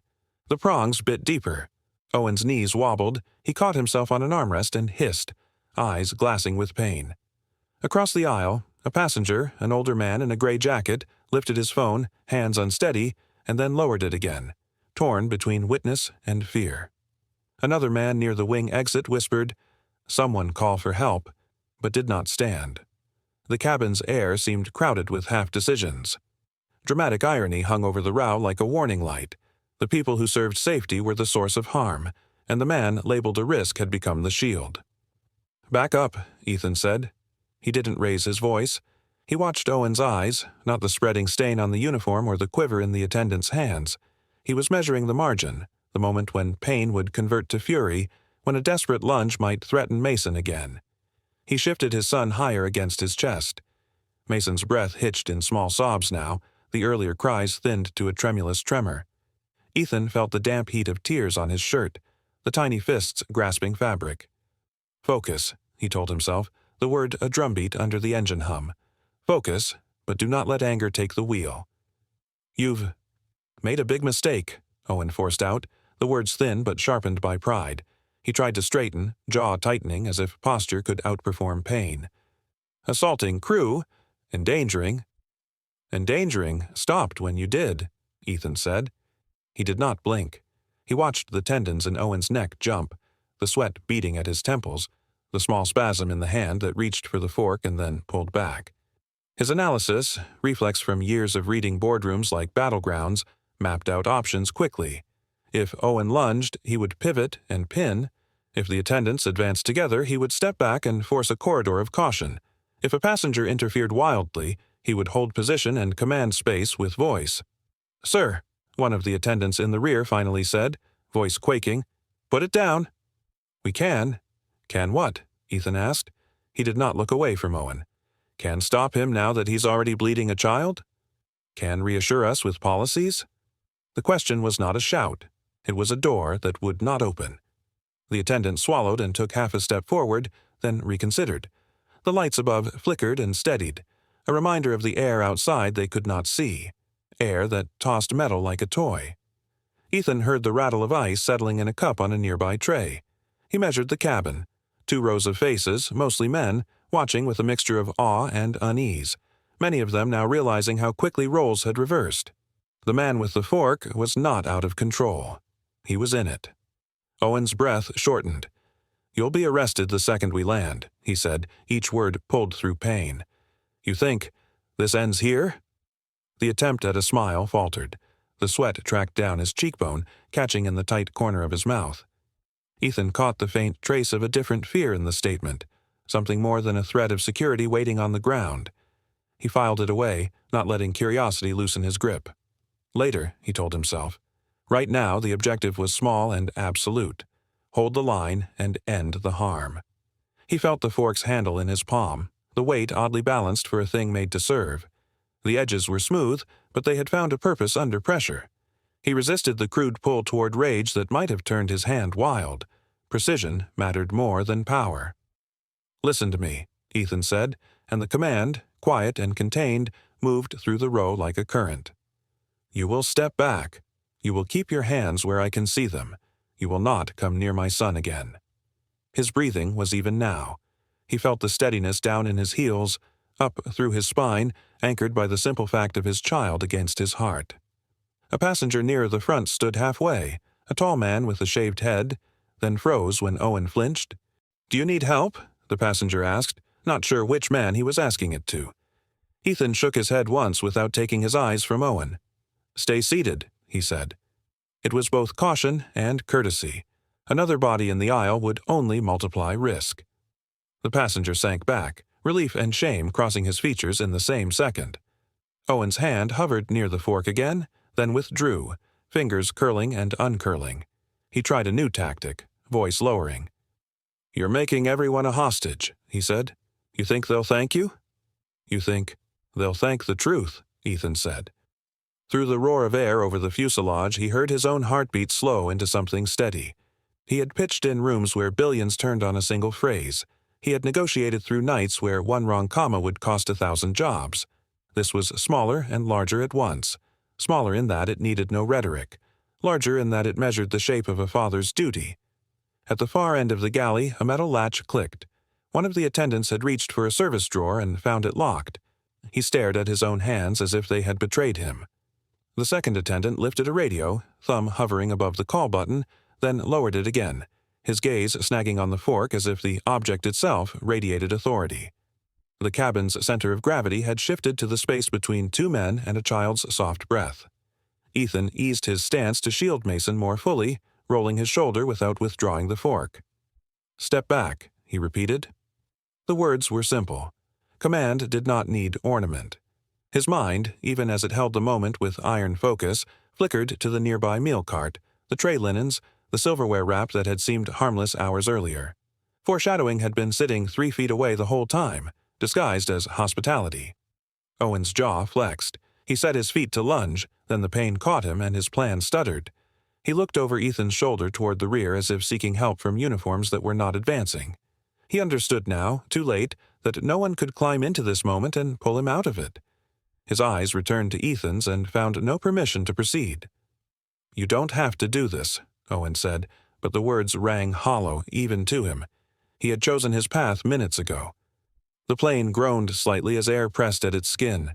The aisle felt like a long, thin bridge, and below it, a drop that would not forgive a misstep. "I already did," Ethan said. "All that remains is what you do next." The silence that followed throbbed with engine noise and the small human sounds that survive even in fear. A cough stifled in a sleeve, a throat cleared, a zipper rasp as a man in row 17 reached for a tissue. Owen's chest rose and fell. The uniform's white had become a noise of red and cloth. The fork's metal gleamed dull under the overheads, steady as a clock hand. Then, with deliberate calm, Ethan made the smallest of adjustments. He loosened his arm by a breath, not enough to free Owen, enough to show choice. The message traveled without translation. There was a path back from the edge, but it did not run through Mason. It ran through restraint. Owen sagged a fraction against the armrest, breath leaking out of him in a sharp sigh. Pride ground against pain in his eyes, and pain won. His hands lifted, palms open, trembling. The cabin loosened a notch, air returning to lungs that had been holding it too long. Ethan did not step forward or back. He held the line. He let the seconds pile up until they formed a small wall between now and the previous minute's chaos. He studied Owen's surrender for any crack that might hide a final desperate strike. Finding none, he spoke again, each syllable even. "Stay there. Do not move. Do not speak." Owen's mouth opened, then closed. The two attendants finally edged forward, not toward Ethan, but along the opposite aisle, keeping distance, hands up, voices thin with shock. "We'll get medical," one said, eyes on the floor as if afraid to meet anyone's gaze. Ethan inclined his head once. "Do it carefully," he said. He did not lower the fork. He did not intend to until a new equilibrium, one that protected Mason, locked into place. He could feel the next moment waiting, the consequences coiling, not yet striking. The future was a room with its light off, and he was standing in the doorway, hand on the switch. Inside his chest, the drumbeat of focus kept time. He was not the strongest man on the plane. He did not need to be. He was the most resolute. The aisle smelled of metal and coffee and fear. He kept his hand steady, his mind clearer than it had been all day. Around him, men sat straighter, as if learning from the demonstration that courage was not the loudest thing in a room. It was the most precise. He looked down once at Mason, whose breathing had settled into small, trembling pulls of air. Ethan softened for a heartbeat, then set his jaw again. "It's over," he told his son softly, though he knew it wasn't. Not beyond this minute, not beyond this cabin. He let the words exist for the present, tense alone, a shelter built of voice. He turned his gaze back to Owen and let the moment conclude on the fulcrum he had forged. Control had shifted and would not be surrendered easily. The path ahead would branch, and he would choose the branch that guarded the smallest hand in the room. For now, with the engine's roar as witness and the aisle's narrow geometry framing the scene, he anchored the lesson where all could see it and none could deny it. The fork was no longer cutlery. It was the spine of defiance. He thought humiliating a black CEO's child mid-flight would go unanswered. If you believe every act of cruelty must be answered, hit subscribe. Justice starts here. Owen collapsed to the floor, clutching his shoulder, breath ragged, while the fork in Ethan's hand trembled like a tuning fork struck by thunder. The aisle felt narrower than before, claustrophobic, packed with faces that pretended not to stare and eyes that could not look away. Mason whimpered against Ethan's chest, his small cheek damp and pressed into the fabric of his father's jacket. The cabin lights flickered with the turbulence, throwing brief shadows that cut across Owen's pale face and the polished edge of the beverage cart. A low murmur rolled through the rows, men clearing throats, men whispering to seatmates, men fumbling with phones that they were not sure they were allowed to raise. "Stay back," Ethan said, voice low but steady. The words came out controlled, measured, the way he spoke in rooms where decisions moved markets. His knuckles were white around the handle, yet his grip was not wild. He crouched slightly, angling his body to shield Mason, scanning the narrow corridor for threats he could not yet name. "Help! Get him away!" Owen groaned, trying to sit up. His voice cracked, more from shock than pain. He glanced toward the rear galley, eyes glassy as if someone there could rewind the last minute and set the scene back to order. A man in row 16 half stood, then sat again when the plane jolted. Another pressed the call button but never reached for it a second time. Dramatic irony hung in the pressurized air. Every passenger had boarded believing the crew would protect them. Now they watched protection arrive from a father with a fork. A senior crewman, tall, hair combed to a strict part, name tag shining, stepped from the rear. He moved with the stiff poise of someone trained to look calm before he felt it. Ethan recognized the cadence of his approach, the rhythm of corporate assurance. His name tag read Marcus Draw. He kept his palms open, fingers spread, as if showing he carried no danger. "Sir," Marcus said, keeping his tone soft, eyes dipping to the fork and back up to Ethan's face. "Let's take a breath. Your son needs calm. We all do. My son needs safety," Ethan replied. The turbulence eased, but the tension in his shoulders did not. He adjusted Mason a fraction higher, felt the boy's tiny breathing hitch and settle. "Where were you when he needed that?" Marcus's mouth pressed into a line. "We will provide medical assistance. We'll document everything. But right now, you're holding a promise," Ethan said, cutting in gently. "A promise that no one touches my child again." Somewhere over the wing, the engine's steady roar deepened and the lights steadied. The cabin seemed to hold one shared breath. From the forward galley, another flight attendant peered out, then vanished as if pulled back by an unseen hand. Near the cart, a ground crew-style multi-tool lay half-hidden under a napkin, a reminder that metal lived quietly everywhere on a plane. Ethan's eyes marked it and moved on. Owen tried to speak and failed. He looked not at Ethan but toward Marcus, a pleading look that carried more history than a single flight. It wasn't supposed to go this far," Owen muttered, voice hoarse as if confessing to the carpet. Ethan heard it and went still. The words drew a straight line between an act and an order. "What does that mean?" he asked, gaze never leaving Marcus. He did not lift the fork, but he did not lower it either. Marcus swallowed. His throat bobbed like a man caught between script and truth. "He's in shock." "He's not thinking clearly." "Then think clearly for him," Ethan said. "Because I am." A man 2 rows back spoke up, voice tight. "I saw him go for the baby." "I saw it." Another added, "We all did." Phones rose a little higher. The approval-seeking half-smiles had vanished. In their place sat a rising need to bear witness. Dramatic irony deepened. The company's uniform, meant to signal order, now invited doubt. Marcus took one measured step forward. "Sir, for everyone's safety, please hand me the utensil. We'll separate you both and—" "No," Ethan said. Calm, not loud. The refusal landed with more weight than a shout. "You will stand where you are. You will not lay a hand on me or my son, and you will tell me what he meant by 'wasn't supposed to go this far.'" The plane dipped, then righted. Overhead bins creaked like old ships. Mason made a small sound, a breath sob. Ethan rested his chin on the top of the boy's head and felt the fragile heat of him. For a heartbeat, the business of the world dissolved, and only that softness mattered. Then he looked back to Marcus, and the executive in him returned, the man who separated noise from signal in a single glance. A younger crewman edged into view from the forward aisle, then stopped short. He shot Marcus a quick look, a flicker of something that resembled guilt, and murmured, too soft for most ears, "We need to call it in." Marcus's eyes cut toward him, sharp, warning, a silent command to hold the line. Ethan caught both glances and filed them away. He had seen that look in boardrooms when a weak narrative began to fray. He felt a pattern form, like lines on a spreadsheet revealing themselves after a final formula. He did not know the name of the policy, but he knew the shape of a cover. "Orders," Owen whispered, almost to himself, head tilted as if listening to a voice only he could hear. "Discipline protocols?" Marcus crouched, the movement careful, not toward Ethan, but toward Owen. "Stop talking," he breathed, too low to be public, but the hush in the cabin carried it 3 rows. "You're not helping." "Discipline what?" Ethan pressed, his voice a scalpel now. "Say the full phrase." Marcus rose, composure stitched tight. "Sir, please." "There are procedures for disruptive situations. We train for them. We also have procedures for what happens when passengers assault crew A man in the aisle seat nearest Ethan spoke, brow furrowed. "Assault?" "He hurt the baby."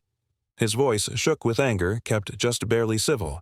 Several heads nodded, a small, quiet jury forming before anyone reached a courtroom. "Lower your voice," Marcus said to the man without looking at him, then refocused on Ethan with a practiced calm. "We can resolve this. We will write reports. We will sort facts from feelings. But you must—" "Facts," Ethan said. "Facts are simple." He acted. I stopped him. "Now you're trying to put the sky back in the ceiling."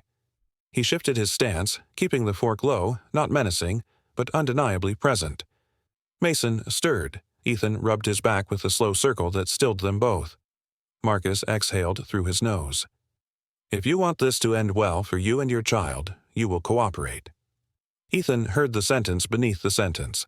A pressure clause. He weighed his choices with the cold speed of a man used to time-boxed decisions. Surrender the tool and trust a system that had already failed?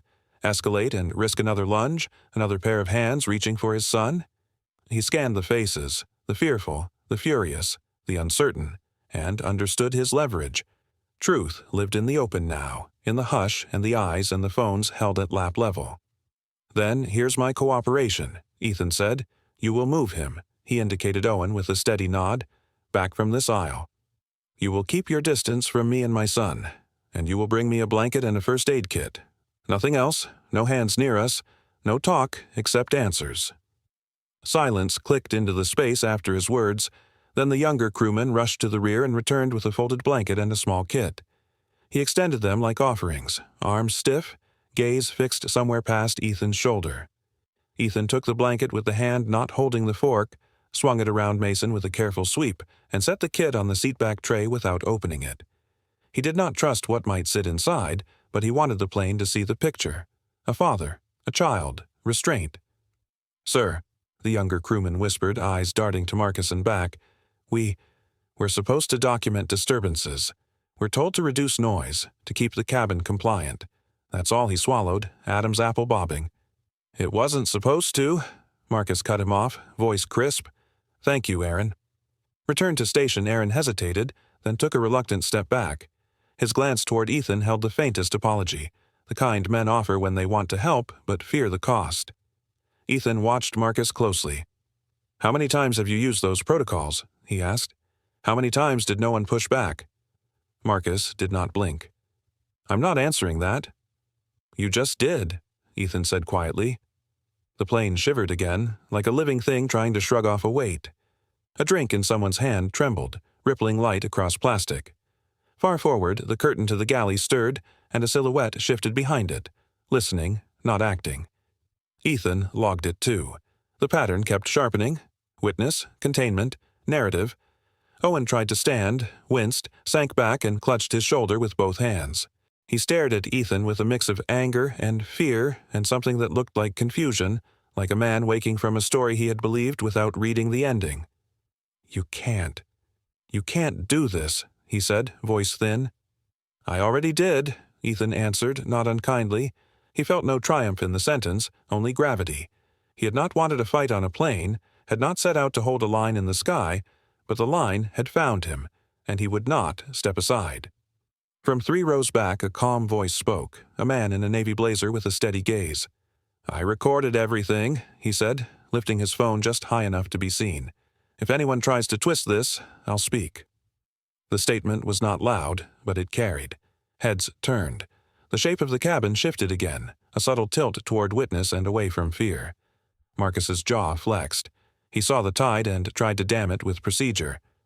"Sir," he said to the man in the blazer, "for safety reasons, recording is not permitted at this time." The man did not lower the phone. "Safety is exactly why I'm recording." Ethan let the exchange hang. He could feel the decision tree narrowing and clarifying. The immediate threat had been stopped, but the larger danger, the story that would be told after landing, was assembling itself around him like scaffolding. In that structure, he knew, words like assault and unstable would attempt to bury what had been done to Mason. He also knew a different structure could rise if the right beams were set now, a frame made of eyewitness sentences, time-stamped files, and questions that forced daylight into closed rooms.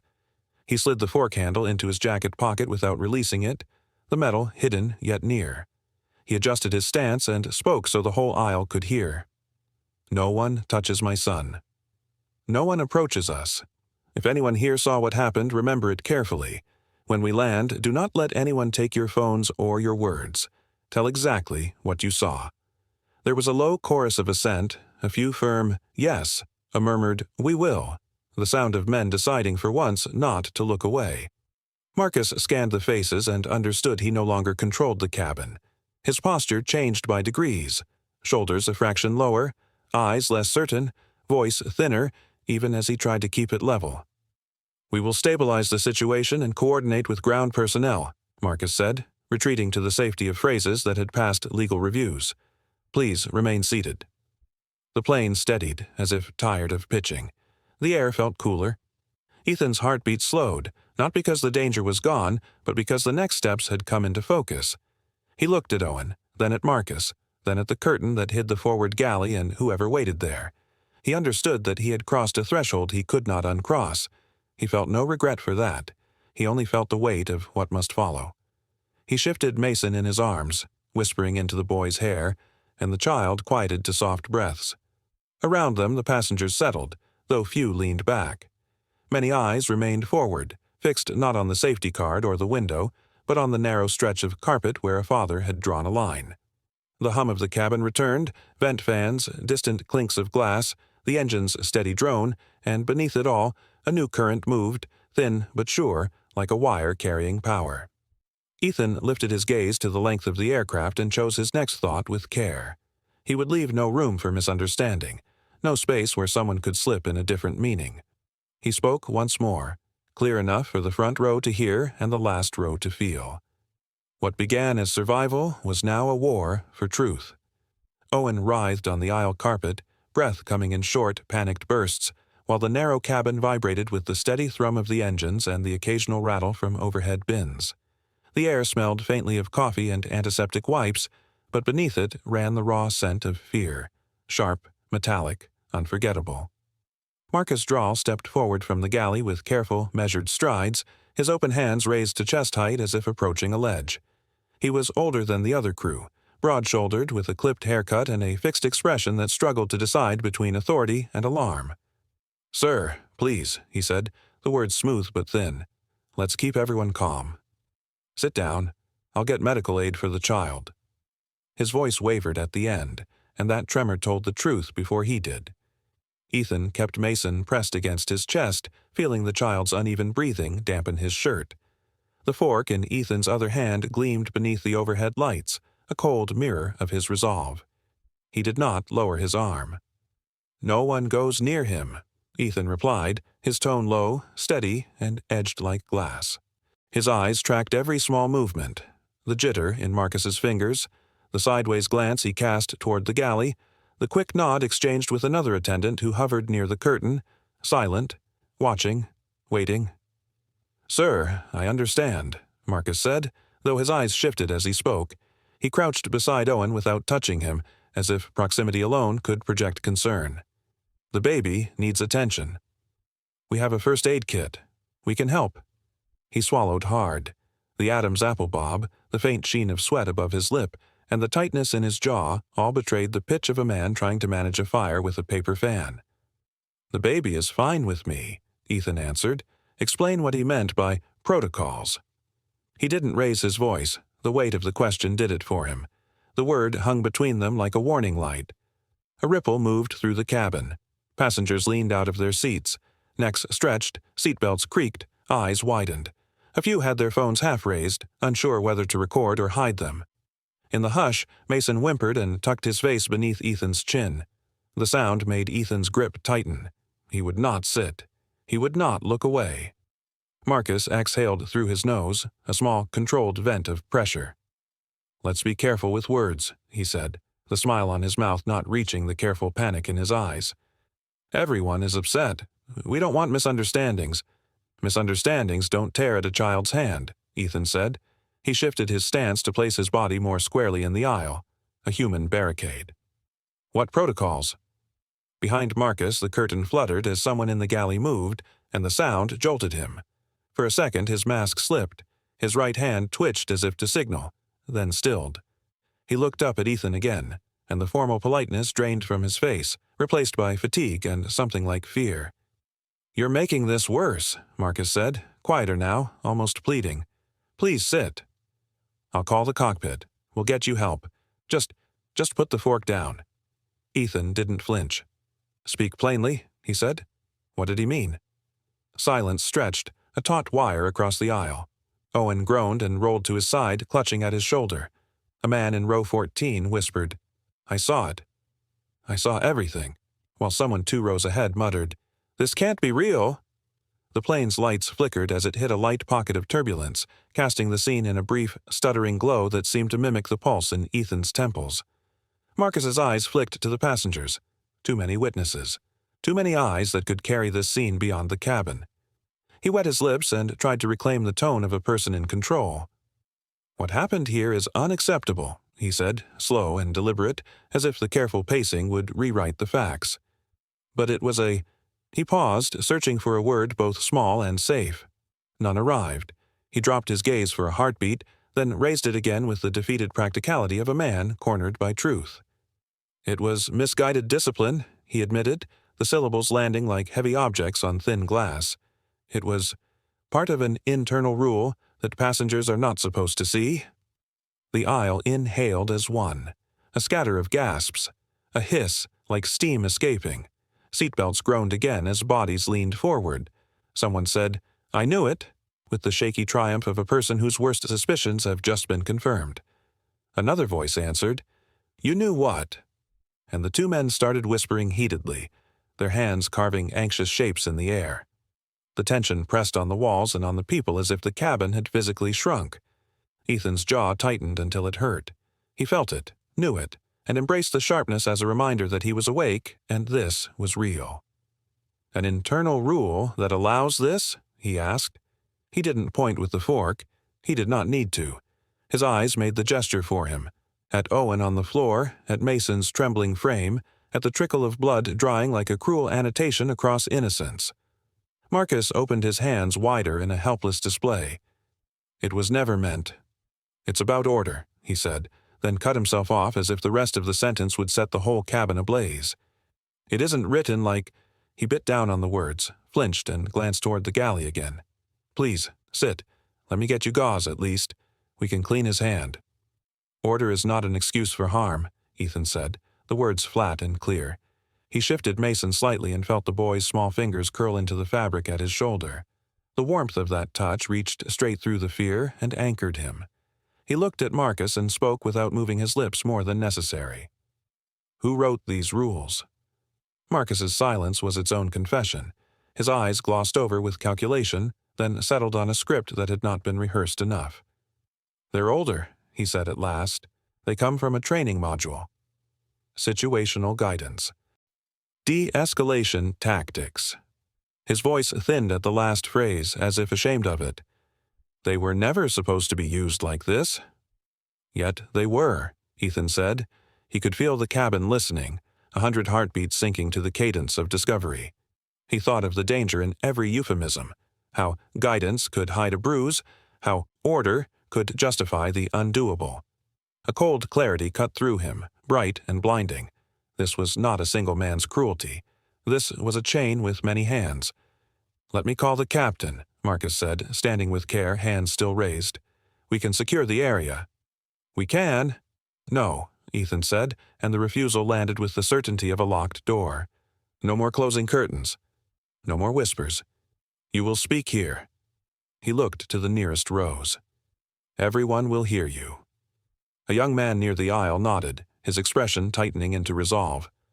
"We're hearing," he said. He raised his phone, not hiding it now. Others followed, quiet but firm, devices lifting like lanterns. The shift emboldened Ethan without inflating him. It settled him. The fork was heavy in his palm, but the weight of the witnesses was heavier and better. Marcus inhaled for composure and exhaled in surrender. "There is a section," he said, each word dragged into daylight. "It says children who disturb the cabin should be managed by firm intervention. It says discomfort may be used to teach calm. It is old. It is wrong." He shut his eyes for a fraction, then opened them. "Some of us ignore it. Some don't. Some are told not to question it." "Who tells you not to question it?" Ethan asked, not blinking. "Give me a name."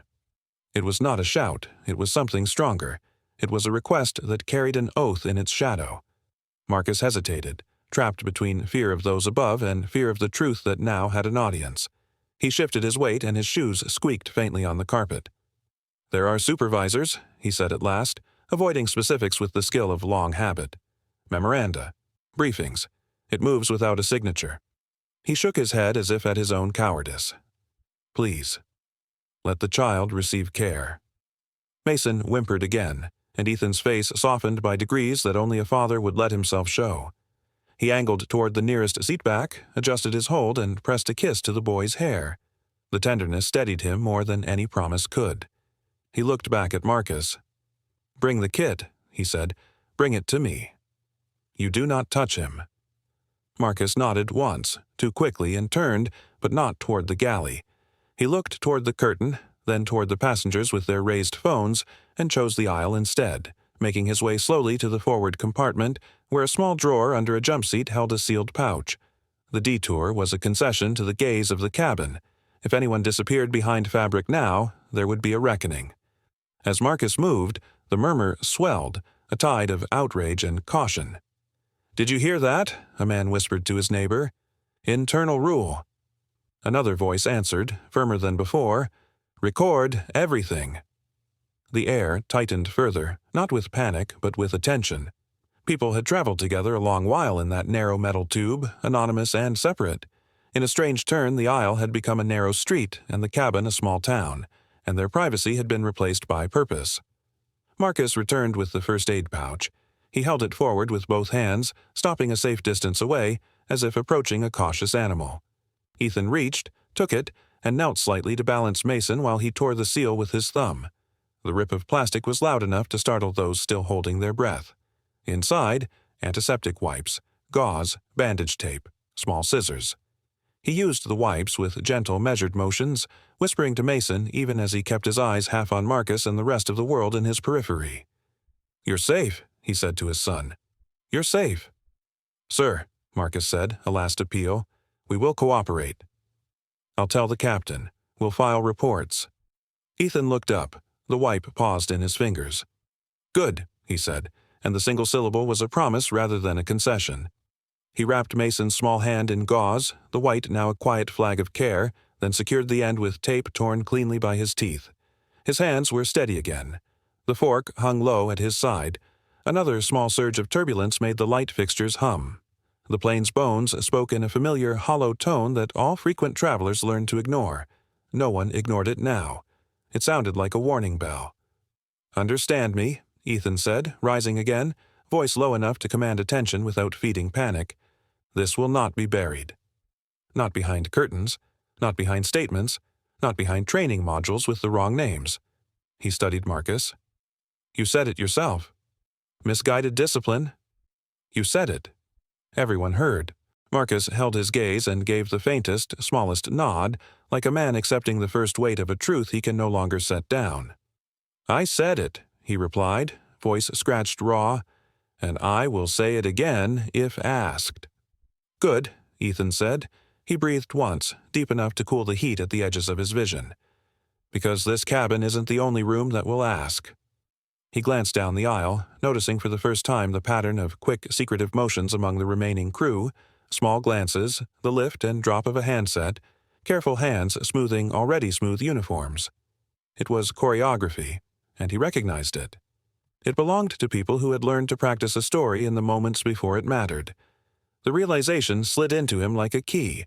The next fight would not be about what happened, but about what versions of it could survive.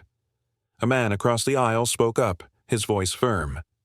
"I'll testify," he said without flourish. Another echoed him. "Me too." The simple pledges landed like stones in a rushing river, slowing what had once felt unstoppable. Ethan nodded once, appreciation quiet and complete.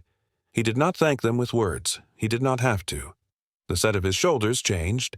The fork was no longer the only tool in the aisle. Marcus stared at the witnesses, at their phones, their eyes, their ordinary steady faces, and his own shoulders dipped.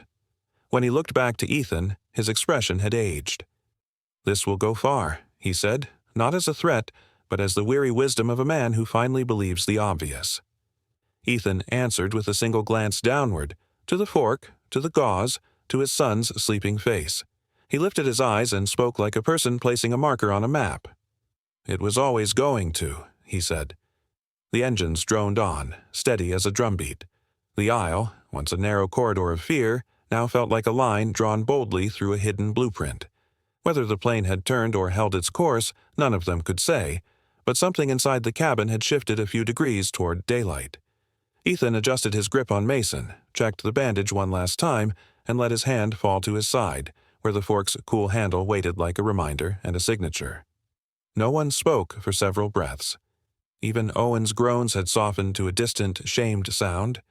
Somewhere ahead the intercom crackled, then fell quiet again as if words were fighting for permission to exist. Ethan did not rush them. He held the aisle with patience and presence, a man who had already made the hardest decision and now refused to surrender the truth that decision had revealed. In the charged stillness, with the cabin watching and the lights steady once more, Ethan let the final line rise not as an announcement, but as a verdict he had already lived. The strike into one spine had pierced the shadow of an entire empire. The doors cracked open to a wall of uniforms. Bright terminal light flooded the cabin, bleaching the aisle in a hard glare that made the blood on the fork in Ethan's hand look darker. Mason whimpered against his chest, his tiny fingers gripping the collar of Ethan's shirt. The jet bridge seemed to hum with a quiet threat, the kind that arrived with polished shoes and straight shoulders. An officer lifted a hand for silence, and the murmur of passengers died down to the sound of engines cooling and a single drink can rolling somewhere under a seat. "Sir, place the object on the floor," the lead officer said, voice firm but not shouting. His jaw was set, his gaze locked on the fork like it was a code to be disarmed rather than a utensil. Ethan didn't move. He kept the fork low by his thigh, prongs pointed to the carpet, his other arm holding Mason tight. The boy's breath hitched with little sobs that rose and fell against Ethan's ribs. Ethan felt each one like a hammer. He searched the faces in the doorway, neutral eyes, practiced neutrality. He knew that look from boardrooms and crisis calls. It was the look of men trained to freeze a moment before shaping it. From behind Ethan, a voice broke the fragile stillness. "I saw it," said a passenger, a man in a gray jacket near row 12.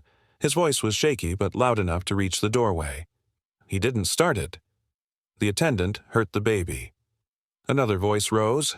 "He used pliers. a man near the window called, lifting his phone slightly, palm up, as if offering proof without daring to wave it. We tried to stop it. The lead officer's eyes flicked, not to the speakers but to the fork again, then to Owen on the floor, held upright by a crewman who kept glancing at the jet bridge like rescue lived there.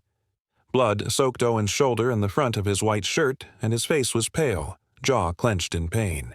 He said nothing now, but he looked at Ethan with a mixture of fear and fury, the kind that makes promises without words. Then Marcus Drawle stepped into the aisle, sliding in front of the officers with the confidence of someone who believed he could direct a storm by naming it. His tie was neat, his voice smooth. "Officers, we had an unstable passenger who attacked crew," he announced, holding his palms forward like he was offering peace. "We need medical attention for the injured staff and for the child. We'll file a full report. Unstable?" the man in the gray jacket snapped. His face flushed, his hands trembled at his sides. "Were you even here?" He tortured a baby. "Sir," Marcus said without turning, "we appreciate your concern." "Please remain seated." Ethan's pulse drummed in his ears. He felt the old discipline that had built his company: count the variables, triage the risks, move only when the move matters. He angled his body to shield Mason from the uniforms and from Owen's stare, and he spoke clearly, letting his voice ride the hush. "My son was assaulted," he said. "Crew used pliers on his hand. I acted to stop it."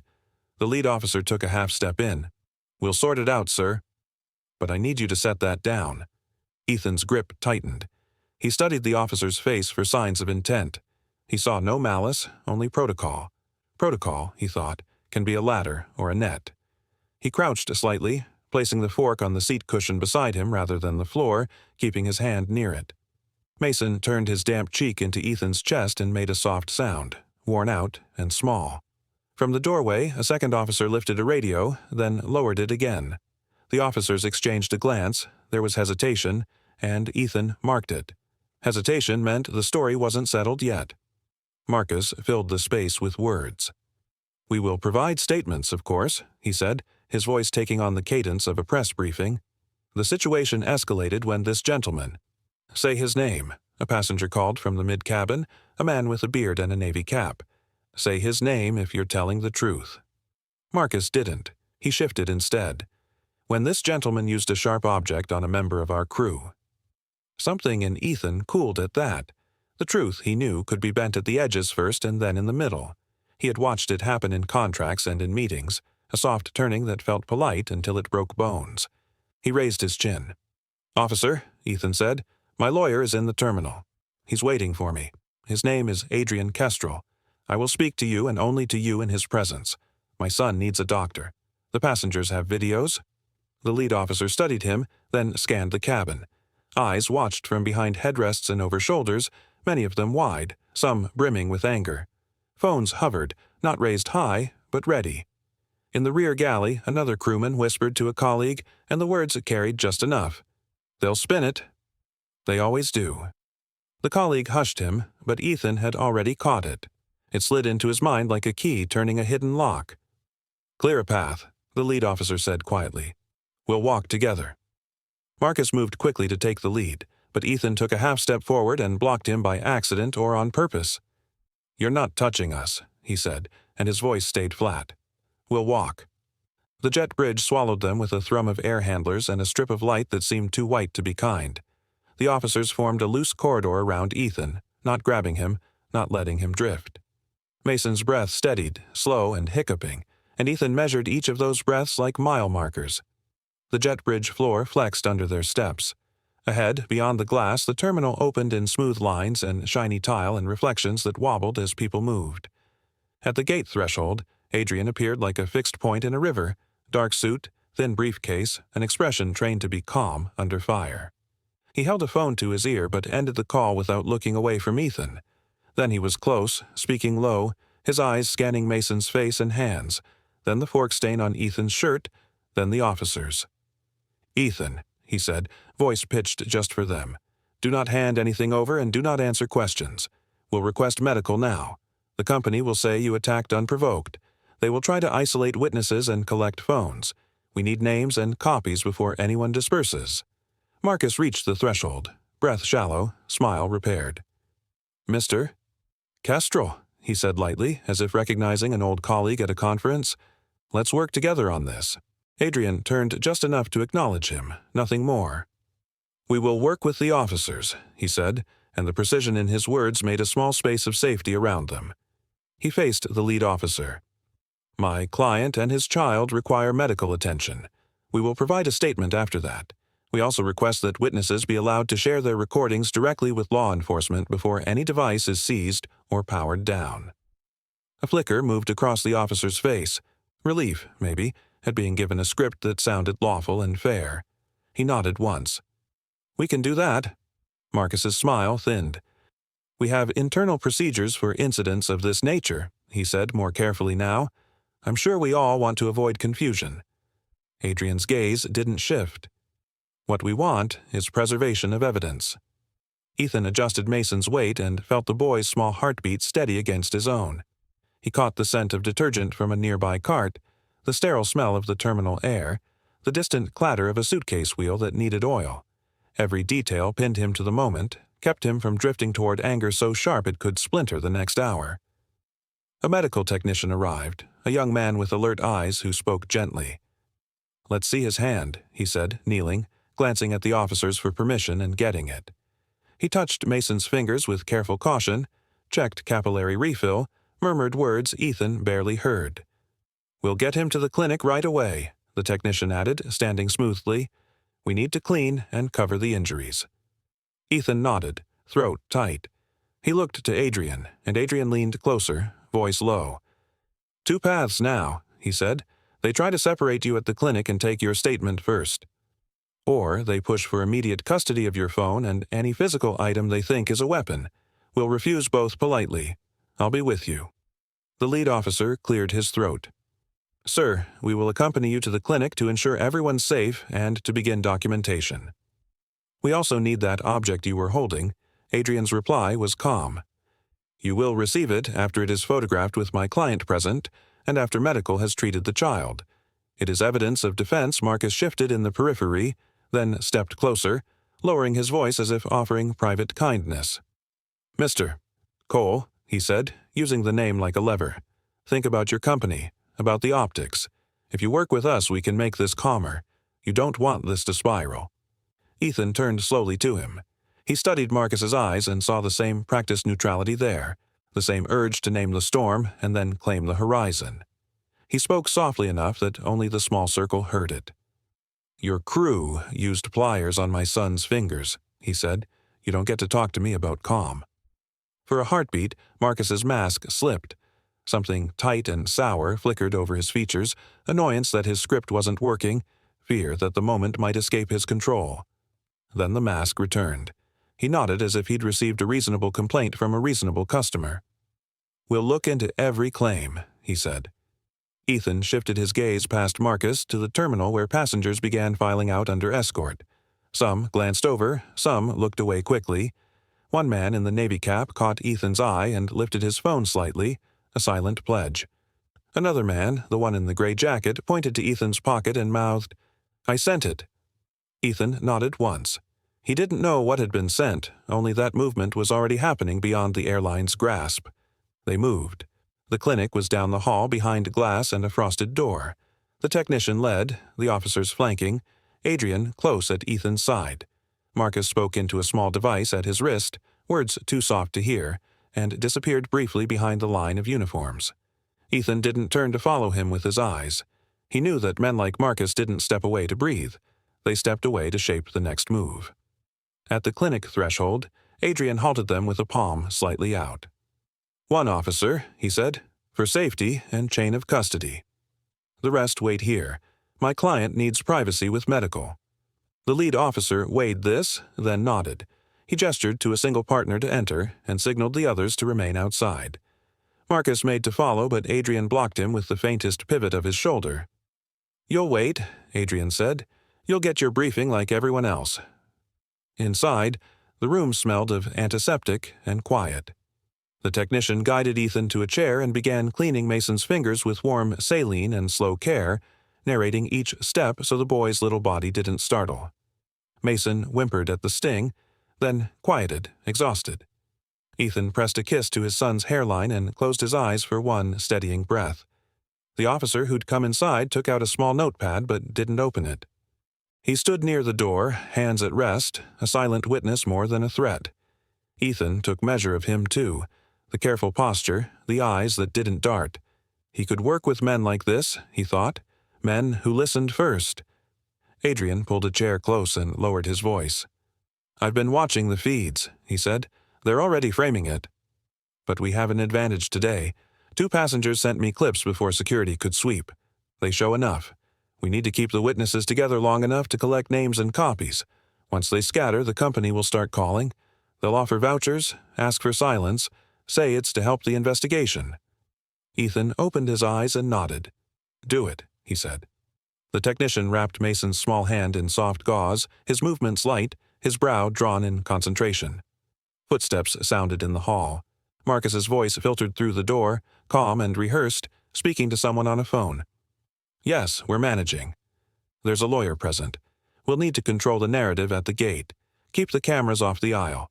No statements until we consolidate." Adrian's jaw tightened. He looked at the officer inside the room, then at Ethan. "They'll push to classify this as a security incident," he said quietly. "It changes which rules apply. If they do that, they can keep devices longer and limit access to the footage." Ethan pictured the fork on the seat, the pliers on the floor of the cabin, the pale shape of Owen's face, the quick glance between 2 crewmen. He felt anger move through him, less like fire now and more like tide, strong, steady, inevitable. He thought of how stories broke or held depending on who spoke first and who stayed standing long enough to finish. "Then we speak first," he said. Adrian nodded once and stood. "I'll go to the gate," he said. "Stay with him. When they ask you a question, you tell them you'll answer after medical and in my presence." He paused, then added, quieter still, "And remember, they will try to make you feel like you overreached. They count on that shame to soften you. Do not let them." Ethan looked down at Mason. The boy's lashes were wet and clumped. His breath had eased into a slow rhythm that told of a body finally being allowed to rest. Ethan stroked his hair back, a small gesture that steadied his own hands. The clinic door opened a crack and the lead officer leaned in. "When you're ready, sir," he said, not unkindly, "we'll take you to a private room for initial questions. Your counsel can attend." He glanced behind him, then back. "There are a lot of people outside." Media Ethan stood, lifting Mason carefully, nodding his thanks to the technician. He felt the weight of eyes waiting beyond the glass, the weight of rumors already crossing the terminal like weather fronts. He saw, too, the shape of something larger rising behind the day, the hint of policies and practices that had waited a long time for someone to pull at their seams in the open. He faced the door, shoulders square, and caught Adrian's silhouette returning down the hall, phone in hand, steps quick. Ethan was tired down to the bone, but the tiredness had edges now, and those edges felt like tools. He shifted Mason higher, felt the boy tuck closer, and let his breath settle into a pace he could hold. He didn't know yet how many rooms they would enter, or how many stories would be told inside them. He didn't know which doors would close and which would open into brighter, unflinching light, but he knew the shape of the ground he would stand on and the purpose he would carry into each conversation that followed. He took the first step, and the words he would live by for the next chapter rose in his mind like a line etched into steel. The runway was only the beginning of the war. Within hours, Skyreach Aviation pushed out a sharp, polished statement, the words appearing on news tickers and phone screens before the last passengers had even left the terminal. Ethan Cole had endangered lives and assaulted a crew member. The language was cold and simple, delivered as a fact, and for a moment it seemed to freeze the air in every studio and waiting room where it scrolled. Anchors read it with steady voices. Commentators leaned forward over glass desks. "A violent outburst at 30,000 feet, one reporter said, his eyebrows tight with practiced concern, while a producer off-camera counted down with finger taps on the desk. The lighting was bright, the graphics quick, the conclusions too easy. Clips of the jet bridge replayed behind them, showing only the blur of uniforms and a man holding a child. The narrative settled like a lid. In Adrian Kestrel's office, night had turned the windows into black mirrors. The room looked out over Ironvale City's towers, but only the faint pulse of airplane beacons could be seen. Papers lay in neat stacks on the conference table, as if ready for a battle that had already begun. Mason slept on a folded jacket placed on the leather sofa, his chest rising and falling in small, soft rhythms. Ethan stood near the window, hands pressed against the sill, jaw set but still. He watched the reflection of the scrolling headline on the TV mounted to the wall and felt, in his bones, the strange stillness that sometimes came before a storm. Broke. "They moved fast," Adrian said, stepping into the light of the screen. He carried a legal pad and a comm that was more strategy than peace. "They want the first frame on the canvas." People remember the first frame. Ethan did not look away from the window. "Truth is slower," he said, the words steady. "But it lasts." Adrian nodded once. "That's the hope." On another floor of another building, far from that quiet office, a different scene unfolded. In a private conference room at Skyreach headquarters, a row of executives sat in a long rectangle of shadow and light. Victor Lorne, the head of corporate communications, read from a tablet in a voice that tried to be neutral and failed. "We need to shut down any leaks," he said, tapping the screen with 2 fingers. "No ad-libbing. No emails about discipline protocols. If anyone has written notes or drafts, they are to be destroyed. I want uniform language, unstable passenger, crew safety, compliance with instructions." A compliance officer, pale and tired, cleared his throat. "The union will ask questions," he murmured. His eyes flicked to the door, as if he expected the room itself to argue.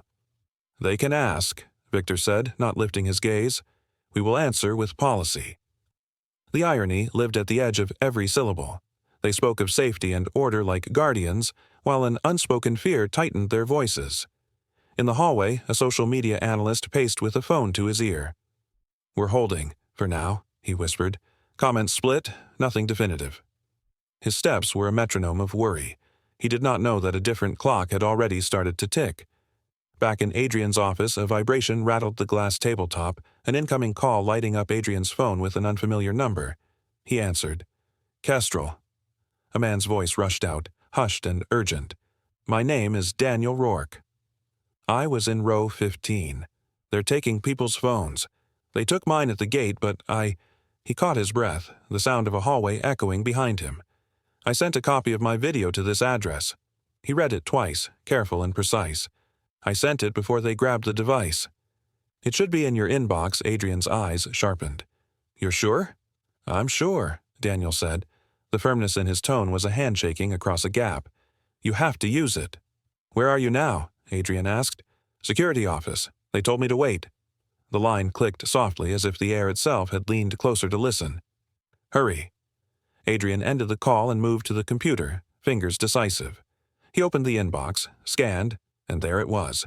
An unread message with a simple subject line. For Ethan. He clicked. A video file blinked into focus. He did not press play yet. He turned to Ethan. "It's here," Adrian said. Ethan stepped away from the window and came to stand beside him. They watched the first frame, a narrow aisle, the dull glow of overhead lights, the shake of a hand trying to hold still. Adrian's thumb tapped the spacebar. Sound erupted, cabin noise, a rattle, a child's cry, the scrape of metal against metal. And then, clear and spiteful, Owen's voice, not a rumor or a claim or a paraphrase, but sound recorded as it was spoken. "These nails are too big. You won't disturb others now." The words marched out of the speaker and into the room as if they had found their own legs. Mason stirred on the sofa but settled again, yawning in sleep. Ethan felt the floor shift, as if the building had exhaled. They listened through once without speaking. Then Adrian rewound and played it again, and a third time, checking edges and endings, confirming what truth sounded like when it broke free of doubt. He exported a copy, then another, then saved them to a drive he kept in a pencil cup. His motions were deliberate, practiced.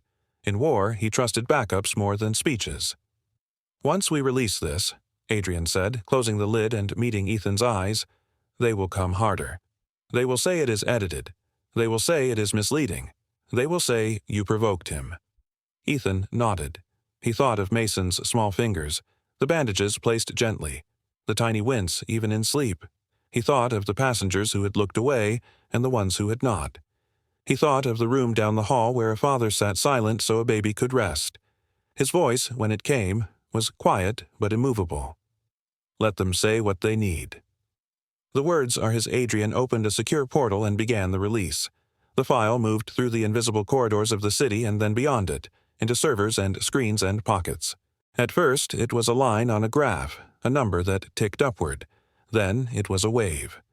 The reporter who had first spoken of a violent outburst received a message from a producer. Play this. Now a rival outlet followed seconds later. A blogger posted a link with one sentence. Listen to this before you pick a side. In a student dorm, a young man paused his homework and stared at his phone, jaw tight. In a taxi, a driver turned up the volume and shook his head slowly. The sentence cut across time zones and languages. It required no caption. At Skyreach, the social media analyst stopped pacing and stared at his screen. His pupils shrank to pinpoints. He felt the room tilt, the way a car leans when one tire drops off the road. He walked into the conference room without knocking, tablet extended like a warning flare. Victor looked up. The analyst spoke only 2 words. "It's out." Victor took the device and pressed play. Owen's sentence poured into the room with the steadiness of gravity. No one moved. When it ended, a lawyer at the far end of the table cleared his throat and found he could not speak. Victor set the tablet down with too much care, as if it might break the table. "Prepare a response," he said. The request sounded thin, unconvincing, like asking a torn sail to catch the wind. In Adrian's office, the TV split into boxes. Callers, anchors, a media ethicist, a retired pilot. Some tried to hedge, others looked shaken. One analyst avoided the camera's eye and folded his hands as if in apology. "If this clip is authentic," he said, "the company statement misled the public." He paused, then added, quieter, "And worse, it hid a child's pain behind a wall of words." His voice cracked on the last word, unplanned and human. Adrian muted the sound. The city hummed outside like a choir warming up. "This changes the field," he said, "but be ready. They won't concede. They will seek to bury us in process. They will reach for anything they can find: history, reputation, doubt." Ethan's gaze settled on Mason. He remembered the cabin's narrow aisle, the breath he had taken just before he acted, the way the metal felt in his hand, the way silence had become a kind of weapon. In his chest, resolve tightened like a knot that held. Behind them, the inbox chimed again and again, messages from passengers who had been quiet before, now writing lines that began with, "I was there." A man from row 7 offered his account. A man from row 9 said he had tried to speak and was told to sit down. A man from the last row said he saw a crew member lift a hand to stop another from moving. Threads that had been frayed began to weave. Adrian skimmed quickly, flagging each note, building a lattice of voices. "This is momentum," he said. "We use it to build structure." "And we keep the focus where it belongs," Ethan replied, voice low, "on what was done and what must be changed." Outside, the beacons on the distant aircraft blinked in slow, patient rhythm. The lights were small, but they marked paths through dark air, and that felt like a kind of instruction. Adrian closed his notebook and set a fresh pen on top. "This will be long," he said, the warning honest. "They will make it long." Corporations rarely admit fault. They test patience. They test strength. Ethan did not smile, but something like light moved across his eyes. "Then we will be patient," he said, "and we will be strong." He moved to the sofa and adjusted the jacket under Mason's head, fingers steady, careful not to wake him. The boy sighed, turned his face slightly, and continued to sleep. Ethan straightened and looked once more at the black mirror of the window. The office held its breath. Somewhere across the city, a printer whirred to life in a locked room, spitting out talking points already out of date. Somewhere else, a data center flickered as the clip copied itself 1,000 times, each copy another refusal to be erased. Adrian powered down the TV. The room returned to quieter sounds, the soft hiss of air through vents, the faint buzz of an old bulb, Mason's breathing. The quiet did not feel empty. It felt charged, like the final second before a verdict or the first drop of rain before a storm becomes itself. Ethan rested a hand on the back of a chair and held it there until his knuckles cooled. He did not speak the thought that formed, but it shaped the set of his shoulders and the calm in his face. One act had been necessary, but not sufficient. He would need to navigate a maze of statements, filings, and attempts to smooth sharp edges into something the public could swallow without tasting the truth. He would not allow it. He would give the truth edges again. Adrian gathered the backups and slipped the small drive into a case. He looked at Ethan as if to confirm what both men already knew. "We move at dawn," he said. It was not bravado. It was a schedule. Ethan nodded once and let the night hold. The city beyond the glass kept breathing, the red pinpricks of aircraft lights winking like steady eyes. He felt the shape of resolve settle fully into place, not heavy, not light, only certain. And in that quiet certainty, the line he had crossed in the cabin became the line he would carry into every room that tried to make the world forget what it had heard. The fork had struck once, but its echo was about to tear through walls built on lies. They threw the first photograph onto the screen without warning. Owen's uniform soaked through the shoulder, the red stain stark against white. The prosecutor's voice cut through the hush. "This is the result of Mr. Cole's choice," he said, pacing, one hand open, the other gripping a laser pointer that trembled only slightly. Jurors leaned forward, the image carried its own gravity. Ethan stared at it, jaw set, pulse steady but heavy, aware of every breath. He would not look away. He could not. "Impulse," the prosecutor pressed, turning toward the box with a practiced angle of his shoulders. "Rage disguised as protection." He tapped the screen and the image vanished, replaced by a slow-motion still of Ethan's arm mid-thrust from a far-seat recording. He escalated. He chose force. There were other options. The words were measured, but the accusation had an edge. The judge's gaze slid from the screen to Ethan, then to Adrian, who sat with fingertips pressed together, as if holding a silent metronome to keep time with his thoughts. Adrian stood without flourish. "Play the clip," he said, voice even. He did not look at the prosecutor. He looked at the jurors as though returning to a conversation they had already begun. The courtroom screens flickered again. Owen's voice filled the air, tinny, undeniable. "These nails are too big. You won't disturb others now." A thin gasp ran along the gallery. In the front row, a man folded his arms tight across his chest, as if defending himself from the sound alone. Adrian did not raise his voice. He let the recording stain the silence, then spoke as though guiding the jurors through a narrow corridor. "You heard those words. You saw the baby's medical report. Torn fingernails. Pain inflicted on an infant." While Mr. Cole pleaded, he gestured to the exhibit binder, its tabs neat, its pages worn from study. "This is not impulse. This is intervention." The prosecutor objected. The judge sustained part of it, asked Adrian to confine himself to the evidence. Adrian nodded once, the concession accepted like a chess player yielding a pawn to set a trap. He clicked to the next slide. Mason's medical report, stark lines underlined in blue, torn nail beds. Acute pain response, emergency treatment recommended. The clinical language felt colder than the photograph. Across the aisle, Sky Reach's lead attorney, Conrad Vell, stood with the unhurried posture of someone who favors careful traps over fast attacks. "Your Honor," he said, "we must provide context." He lifted a slim folder, gray against his charcoal suit. "Internal documents regarding crew training. These measures, unpleasant as they may appear, are part of a safety protocol designed to maintain order in crisis." The courtroom rustled. Ethan's eyes narrowed, confusion flashing to anger and then settling into a controlled, watchful calm. Adrian's pen paused above his pad. "You are saying cruelty is policy?" he asked. No sarcasm, only precision. Conrad did not flinch. "We are saying training exists," he replied. He laid the folder on the lectern and slid out a single page with a gloved care that felt theatrical. Disciplinary response matrix, cabin disruptions, Level 1 through Level 4. He did not read it. He let the title breathe for the jurors. "Mr." Firth acted within his training when addressing a disruptive situation. A murmur swelled, then froze at the judge's lifted hand.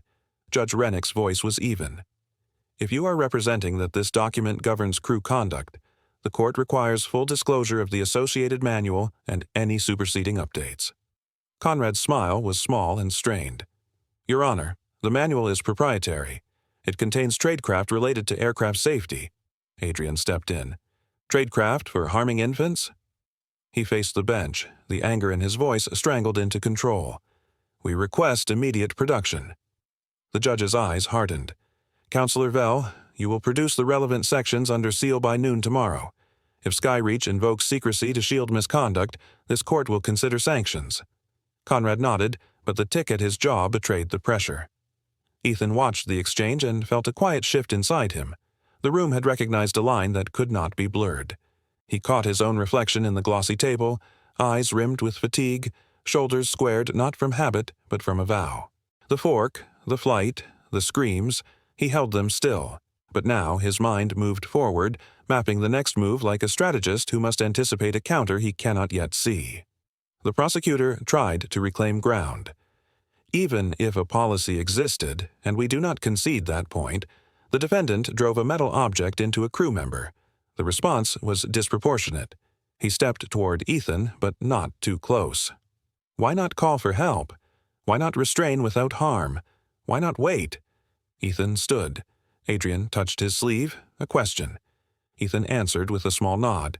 The judge allowed it. "I did call," Ethan said, voice steady, the tension contained in the careful way his hands stayed open at his sides. "I called with my voice. I called with my eyes. I called with the truth of what was happening to my son." Nothing changed. He looked at the jurors one by one, a deliberate, quiet connection. "I stopped the only hand that would not stop." Silence held. The prosecutor shifted his weight, but the room had anchored itself to Ethan's words. Adrian resumed, threading the scene toward a new hinge. "Your Honor, we move to admit additional exhibits." He clicked, and emails appeared, names redacted, dates present. The subject lines formed a pattern like tracks in snow. Escalation approval, selective testing, cabin quiet initiative. From the second row, Simon Leclerc, the investigator who had combed late-night inboxes and short-lived cloud links, watched the jurors read. He had sent Adrian a message at dawn. Found something. Not a policy, a pilot program. Selected passengers flagged as problematic. Ethan had not slept after reading that line. The thought kept circling. Selective. Conrad rose, a hand slicing the air. Objection, foundation, and authenticity. "Authentication provided," Adrian answered, lifting a sworn declaration. "And the author's deposition is scheduled for this afternoon." The judge glanced from the documents to the clock. "Objection overruled for purposes of this hearing. The jury will consider weight Adrian guided the jurors through the emails in plain language. These messages discuss stress inoculation, applied to passengers who are less likely to file effective complaints, young parents, elderly men, those traveling alone." He let the ugliness stand in simple words. "They call it data." On the defense table, Conrad's fingers drummed once, then stilled. The prosecutor folded his arms, expression guarded, as if the ground he thought solid had begun to tilt under his shoes. Ethan felt heat rise in his chest. Anger, yes, but something else too. A grim clarity knitting the scattered moments of the flight into a single, coherent picture.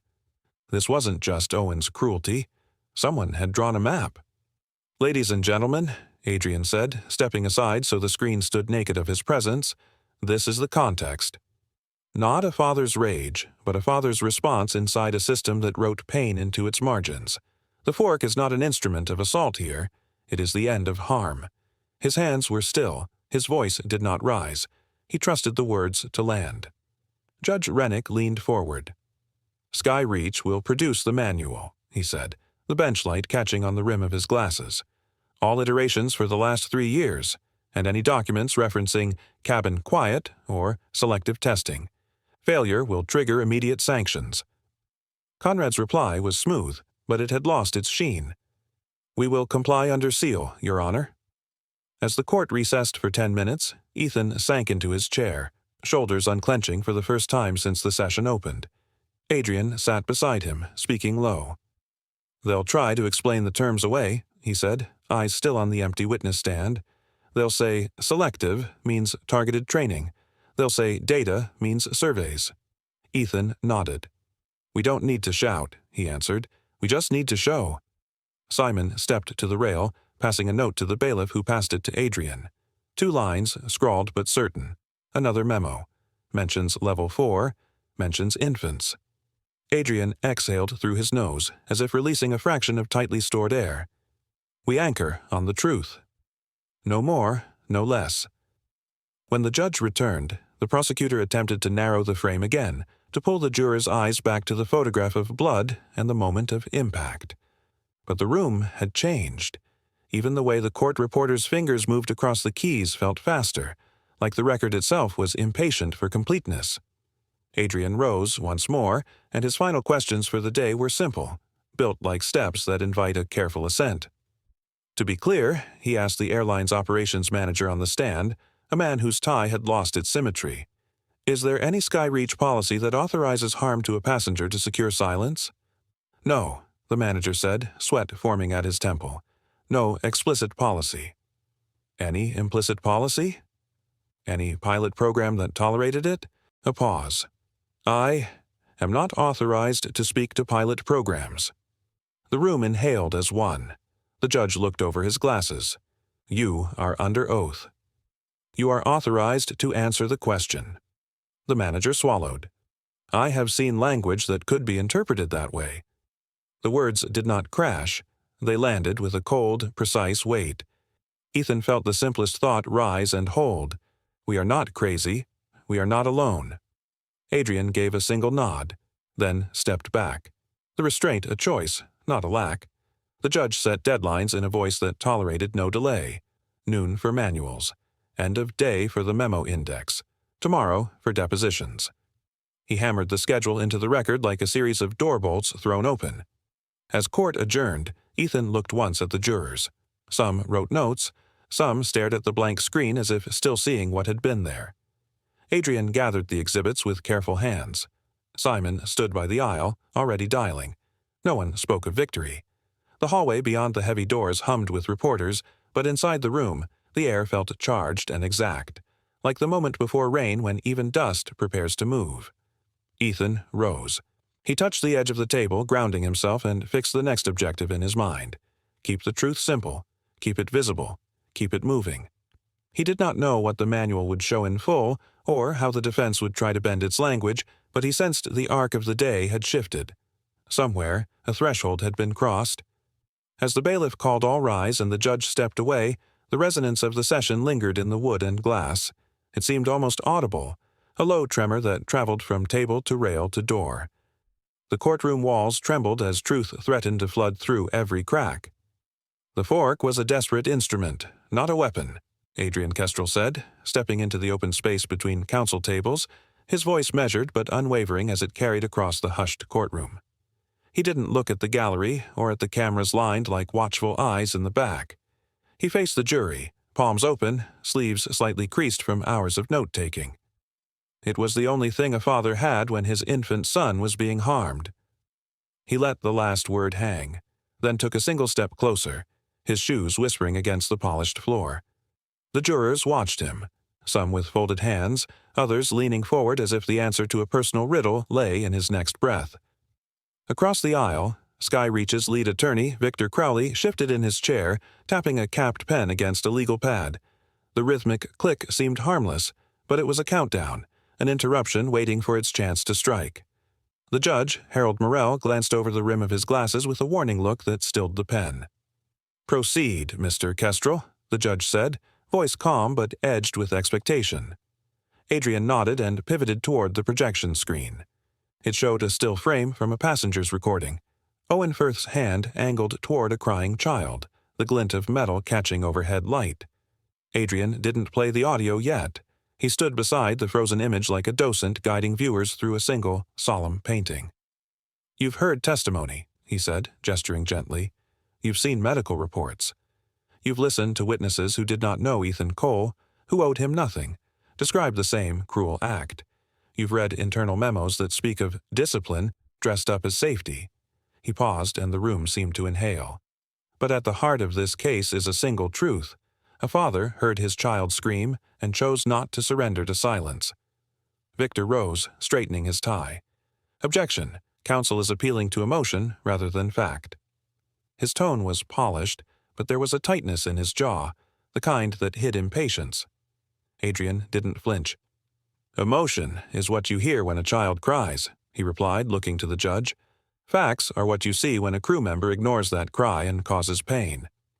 "Sustained in part," Judge Morrell ruled. "Keep to the record, mister." Kestrel Adrian inclined his head and clicked the remote. The video played with sound. A small voice, a thin metal squeak, and then words that had already echoed through the trial. "These nails are too big. You won't disturb others now." The jury's eyes shifted as one, drawn to the cruelty wrapped in an even tone. Adrian stopped the clip precisely before the panic spread in the aisle, before Ethan's cry pierced the background. He turned back to the jurors. "No speculation, no embellishment, just what you heard?" He moved to the witness stand where Ethan sat, hands clasped, face steady but pale. "Mr.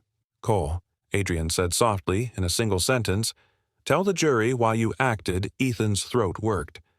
He glanced once toward the jury, then to the judge, then down at the table where a blank sheet of paper lay as if waiting for a signature fate had already chosen. "Because my son was in pain," he said, voice controlled, "and no one else was stopping it." His shoulders rose with the smallest breath as if the act of saying it had lifted a weight only to set it down again, neatly, where everyone could see. Victor stood again, quick this time. "And you chose to attack with a fork," he said, edging the word attack like a blade. Adrian didn't turn. "Redirect will come when we're finished," he said to the judge, who nodded for him to continue. Then he faced the jury again. "What would any of us do?" he asked, gesturing in a slow circle that included the court officers standing like statues. "You've been told to imagine the cabin as a pristine chamber ruled by order, but order without humanity is only a script. You heard, Mr. Firth's words. You saw the child's pain. Ask yourselves, is it excessive to reach for the only thing within reach when every second matters?" He returned to counsel table and lifted a thin folder. "Now, the documents," he said, voice cooling to the temperature of proof. He projected the memos, lines that spoke of disruptions and corrections, careful words that seemed harmless until placed beside the video. "Notice the language," Adrian said, tracing a finger under a phrase. "No direct instruction to harm, no confession, but an invitation, an open door, where a crew member could walk through and call cruelty order. Dramatic words are not needed to build a dangerous system. Quiet phrases can do it." Victor pushed back his chair and approached the lectern, posture composed. "Members of the jury," he said, gaining permission for a brief reply, "do not be misled by the theater of counsel's pacing. Policies exist to keep chaos from ripping through the sky. If a crew member misapplied guidance, and we do not concede that point, does that sanctify a violent response?" He paused, then turned, pointing not at Ethan but at the fork sealed in an evidence bag on the table. "That is not a shield. It is a weapon. We are a society of laws. Laws do not bend for a father's fear." Adrian stepped forward before the echo faded. "Law is not fear's jailer," he said. "Law is fear's answer. It protects the weak when the strong misuse power." He lifted the evidence bag, not dramatically, but with a slow gravity that matched the room. The metal glinted under recessed lights. "This is an eating utensil, a tool of daily life. It does not choose its purpose. Men do. One man chose it to stop pain when a trained professional refused to stop causing it." A court officer cleared his throat. The room had grown so still that even small sounds seemed large. Judge Morrell folded his hands. "Let's proceed to the close, gentlemen." Adrian nodded. He took his place in the center again, aligning his notes into a square stack and then leaving them behind, as if to say he no longer needed the net. "You've heard, Mr. Cole," he began, voice quieter now. "Not a perfect man. Not a perfect father. A present father. You've heard passengers with no interest in his company, his name, or his reputation. They testified to what they saw and heard. You've seen language from within Skyreach that, at best, turned a blind eye, and at worst, gave permission for pain." He paced once, then stopped. "The defense wants you to believe that to stop pain with what you had is to choose chaos. But what is the alternative the defense offers? To sit, to wait, to allow the cry of a child to be an acceptable cost of order?" He lifted his gaze to each juror in turn, a slow, human inventory. "We ask you to apply the law as it is written. Self-defense and defense of others are not chaos. They are the law, recognizing that sometimes a person must act when those entrusted to act do not." Victor's rebuttal came clipped, as if he had trained himself to speak without breathing. "Sympathy is not a legal standard," he said. "If you permit this as reasonable, You invite passengers to take matters into their own hands, to escalate rather than de-escalate. He softened his gaze, almost a plea. You do not have to like what you saw to understand that rules preserve lives. Adrian tilted his head, nearly smiling, but it wasn't triumph. It was something closer to sorrow. Rules did not preserve Mason, he said. A father did. The judge looked toward the clock but did not interrupt. It was as if the timepiece itself had decided to wait. Adrian turned, finally, to Ethan. Mr. Cole, one last question, he said, careful not to push past the boundary of what the judge would allow. When you heard your son cry, what did you think? Ethan stared at the tabletop as if memory were carved there. His voice came out steady. That silence would make me an accomplice, he said. He lifted his eyes. And that I was not going to be that man. A murmur rippled through the gallery. The bailiff raised a hand, and the whispering faded. Adrian faced the jury one last time, his breathing slow, his shoulders square. You are the voice of this room, he said. You decide what we protect when no one is watching. You decide whether a policy can excuse pain. You decide whether a father must apologize for ending harm. He placed the evidence bag back on the table, almost gently, as if returning a borrowed object. If you believe the law is here for the vulnerable, then let the law speak for a child who could not. Let it speak through you. Silence followed, a deep, absorbing quiet that made the overhead lights seem louder. Victor's eyes flicked to the jurors, reading, calculating, as if another argument might yet be summoned, another angle found. But the room had shifted. It was there in the way shoulders had straightened, in the way pens lay still on pads, in the way even the court reporter's keys paused before catching up. Judge Morrell adjusted a paper on his bench. Ladies and gentlemen, you will receive instructions, he said, the ceremony returning like the tide. You will consider only the evidence presented and the law as I provide it.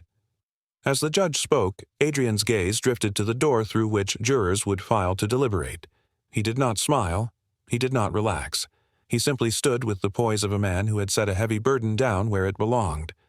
Ethan pressed his palms together beneath the table, as if holding the echo of his son's cry between them, shaping it into something clear and unafraid. In a shadowed corner, a court officer looked toward the gallery where men who had once kept their heads lowered now held them higher, as if something unspoken had lifted them. The bailiff called the recess. Chairs scraped softly. Papers slid into folders. Yet the room did not feel emptied. It felt charged, as if a wire had finally connected and the current was still humming. Adrian reached for Ethan's shoulder, a brief touch, steady and human. Whatever happens next, he said under his breath, you did not choose silence. Ethan nodded once, eyes bright but dry. Outside, a muted rain began to tap against the courthouse windows, the sound thin and persistent, like the start of a long, cleansing note. Somewhere in the building, a printer started, then stopped, another memo, another summary, another attempt to control a story that had slipped its leash. In this room, however, the story now belonged to a jury of men, and to a father who had decided that protection was not a word, but an act. The doors closed behind the jurors, sealing the next hours in secrecy. Yet the gallery did not move at once. They sat a moment longer, as if honoring a small ceremony that required no gavel. In the stillness, the last line of Adrian's opening returned to every ear, clearer now than when it was spoken. When cruelty breaks one family, it awakens the strength of many. The foreman rose, a folded slip trembling between his fingers, and the courtroom fell into a silence so complete that even the air seemed to hesitate. The judge watched from the high bench, gavel poised. Ethan Cole stood beside his attorney, Adrian Kestrel, one arm unconsciously curved as if Mason were still there to hold. Across the aisle, the counsel from Skyreach Aviation kept his gaze locked on the table, jaw tight, while a row of executives sat motionless, their expressions carefully arranged and unreadable. Cameras were not allowed, yet everyone behaved as if 1,000 lenses had focused on the next breath. "We have reached a unanimous verdict," the foreman said, his voice steady but thin. He passed the paper to the bailiff, who carried it upward like a delicate artifact, every step ringing with the weight of consequence. Ethan's heart did not race. It narrowed, aligning with a single point in time. He remembered the hum of the plane, the rattle of trays, the flash of steel, the cry that had cut the world in two. He had learned that a moment could be both a knife and a key. The judge read quietly, then lifted his eyes. On the charge concerning Mr. Ethan Cole's actions aboard Flight 719, the jury finds not guilty by reason of self-defense. A second line followed, firm and unflinching. The court further finds Skyreach Aviation liable for systemic abuse, negligent policy, and concealment. The words landed with crisp finality, the kind that leaves no margin for doubt. A sound moved through the gallery, something like a breath and a tide, and for an instant Ethan's knees felt light. Adrian's hand tapped once against his elbow, a small anchor. Across the room, the lead Skyreach attorney finally looked up, the calculation in his eyes changing from offense to retreat. The judge continued, voice even. This court orders damages to be paid to Mr. Cole and to establish immediate reforms at Skyreach Aviation, including the abolition of so-called discipline protocols. An independent oversight board will be created with subpoena power and authority to audit training and incident response. Mr. Cole, the court invites you to chair this board if you are willing, though the decision is yours. Ethan exhaled, steadying his breath as the bench clerk recorded each measure. The victory did not roar. It settled like a true horizon, important because it would remain. He turned to Adrian. "If I accept," he murmured, "it has to mean something." "It will," Adrian said, his tone quiet, his eyes alert. "But remember, reform invites resistance. Be ready for a second fight." The executives along the defense row shifted. One of them, a compact man with a careful haircut and a blue tie, lifted his chin as if the verdict had merely been weather. That look told Ethan many things, most of them warnings. He recognized it from boardrooms, not the expression of a man defeated, but of a man already searching for the next door out. Outside, the steps of the courthouse were a funnel of voices. Reporters, every one of them a man with a mic or a notepad, pressed forward, calling his name. The sky was an iron lid about to break open, and the wind kept turning pages of legal pads with impatient fingers. Adrian cleared a lane with a lift of his briefcase. Ethan faced the crowd only when he had chosen his words. "I defended my son," he said simply. "The court recognized that. The rest is duty. I won't stand on a platform and accept praise while other passengers remain unprotected. The order calls for change. We will see it done." "What about chairing the board?" a journalist asked, voice sharp with caffeine and hurry. "I'll accept," Ethan replied, "but only with real authority and public reporting. No hidden corridors. No secret rooms." A ripple of scribbling followed. Another question cut through. "Do you regret your action on Flight 719? Ethan paused, feeling the exact place in his chest where fear had once lived and where resolve now stood. "I regret the world that made it necessary," he said, "but I will never regret protecting my child." The headlines bloomed within hours. "The father who turned a fork into justice," one read, printed in thick declarative bars. Another chose fewer words and a brighter sting. "Self-defense, systemic guilt." Ethan did not keep the clippings. He watched Mason sleep instead, small hands turned inward, bandages replaced by fine, pale crescents that time would soften but never erase. When Mason stirred, he soothed him with a quiet whistle, the same tune he had hummed on the plane as the cabin's light shook. Days later, the Oversight Board convened for the first time in a glass-walled conference room 3 floors above a training hangar. The room smelled faintly of coffee and solvent. Every chair was occupied by a man drawn from a different corner of the system: compliance, safety engineering, labor representation, public advocacy. Ethan sat at the end of the long table, not as a symbol but as a worker among workers. He saw it in their faces, some wary, some hopeful, a few already measuring him against their own scars. "We're not here to write principles," Ethan said. "We're here to push levers. We'll publish every policy. We'll audit every complaint. We will define what happens when someone tries to hide a truth, and the consequence will be visible before they think to look away." A former line supervisor, a broad-shouldered man with wind-burned cheeks, lifted a hand. "What about the people who trained under the old way?" he asked. "They'll say they didn't know better." "They will know now," Ethan said, "and for those who refuse, we will build exits. Quiet ones if possible, loud ones if required." He visited a training center the same afternoon. The hangar doors were open, and early light ran in a neat path across the polished floor. Rows of seats stood in formation, a sky carved into metal and fabric.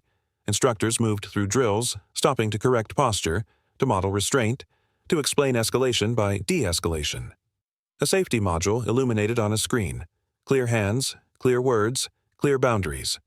Each line was simple enough to memorize and difficult enough to live without practice. Ethan watched two young attendants in training, both men, rehearse a passenger confrontation. Their voices were tense, then patient, then firm. The instructor halted them gently and started again, lowering the volume of the room until listening became the loudest act.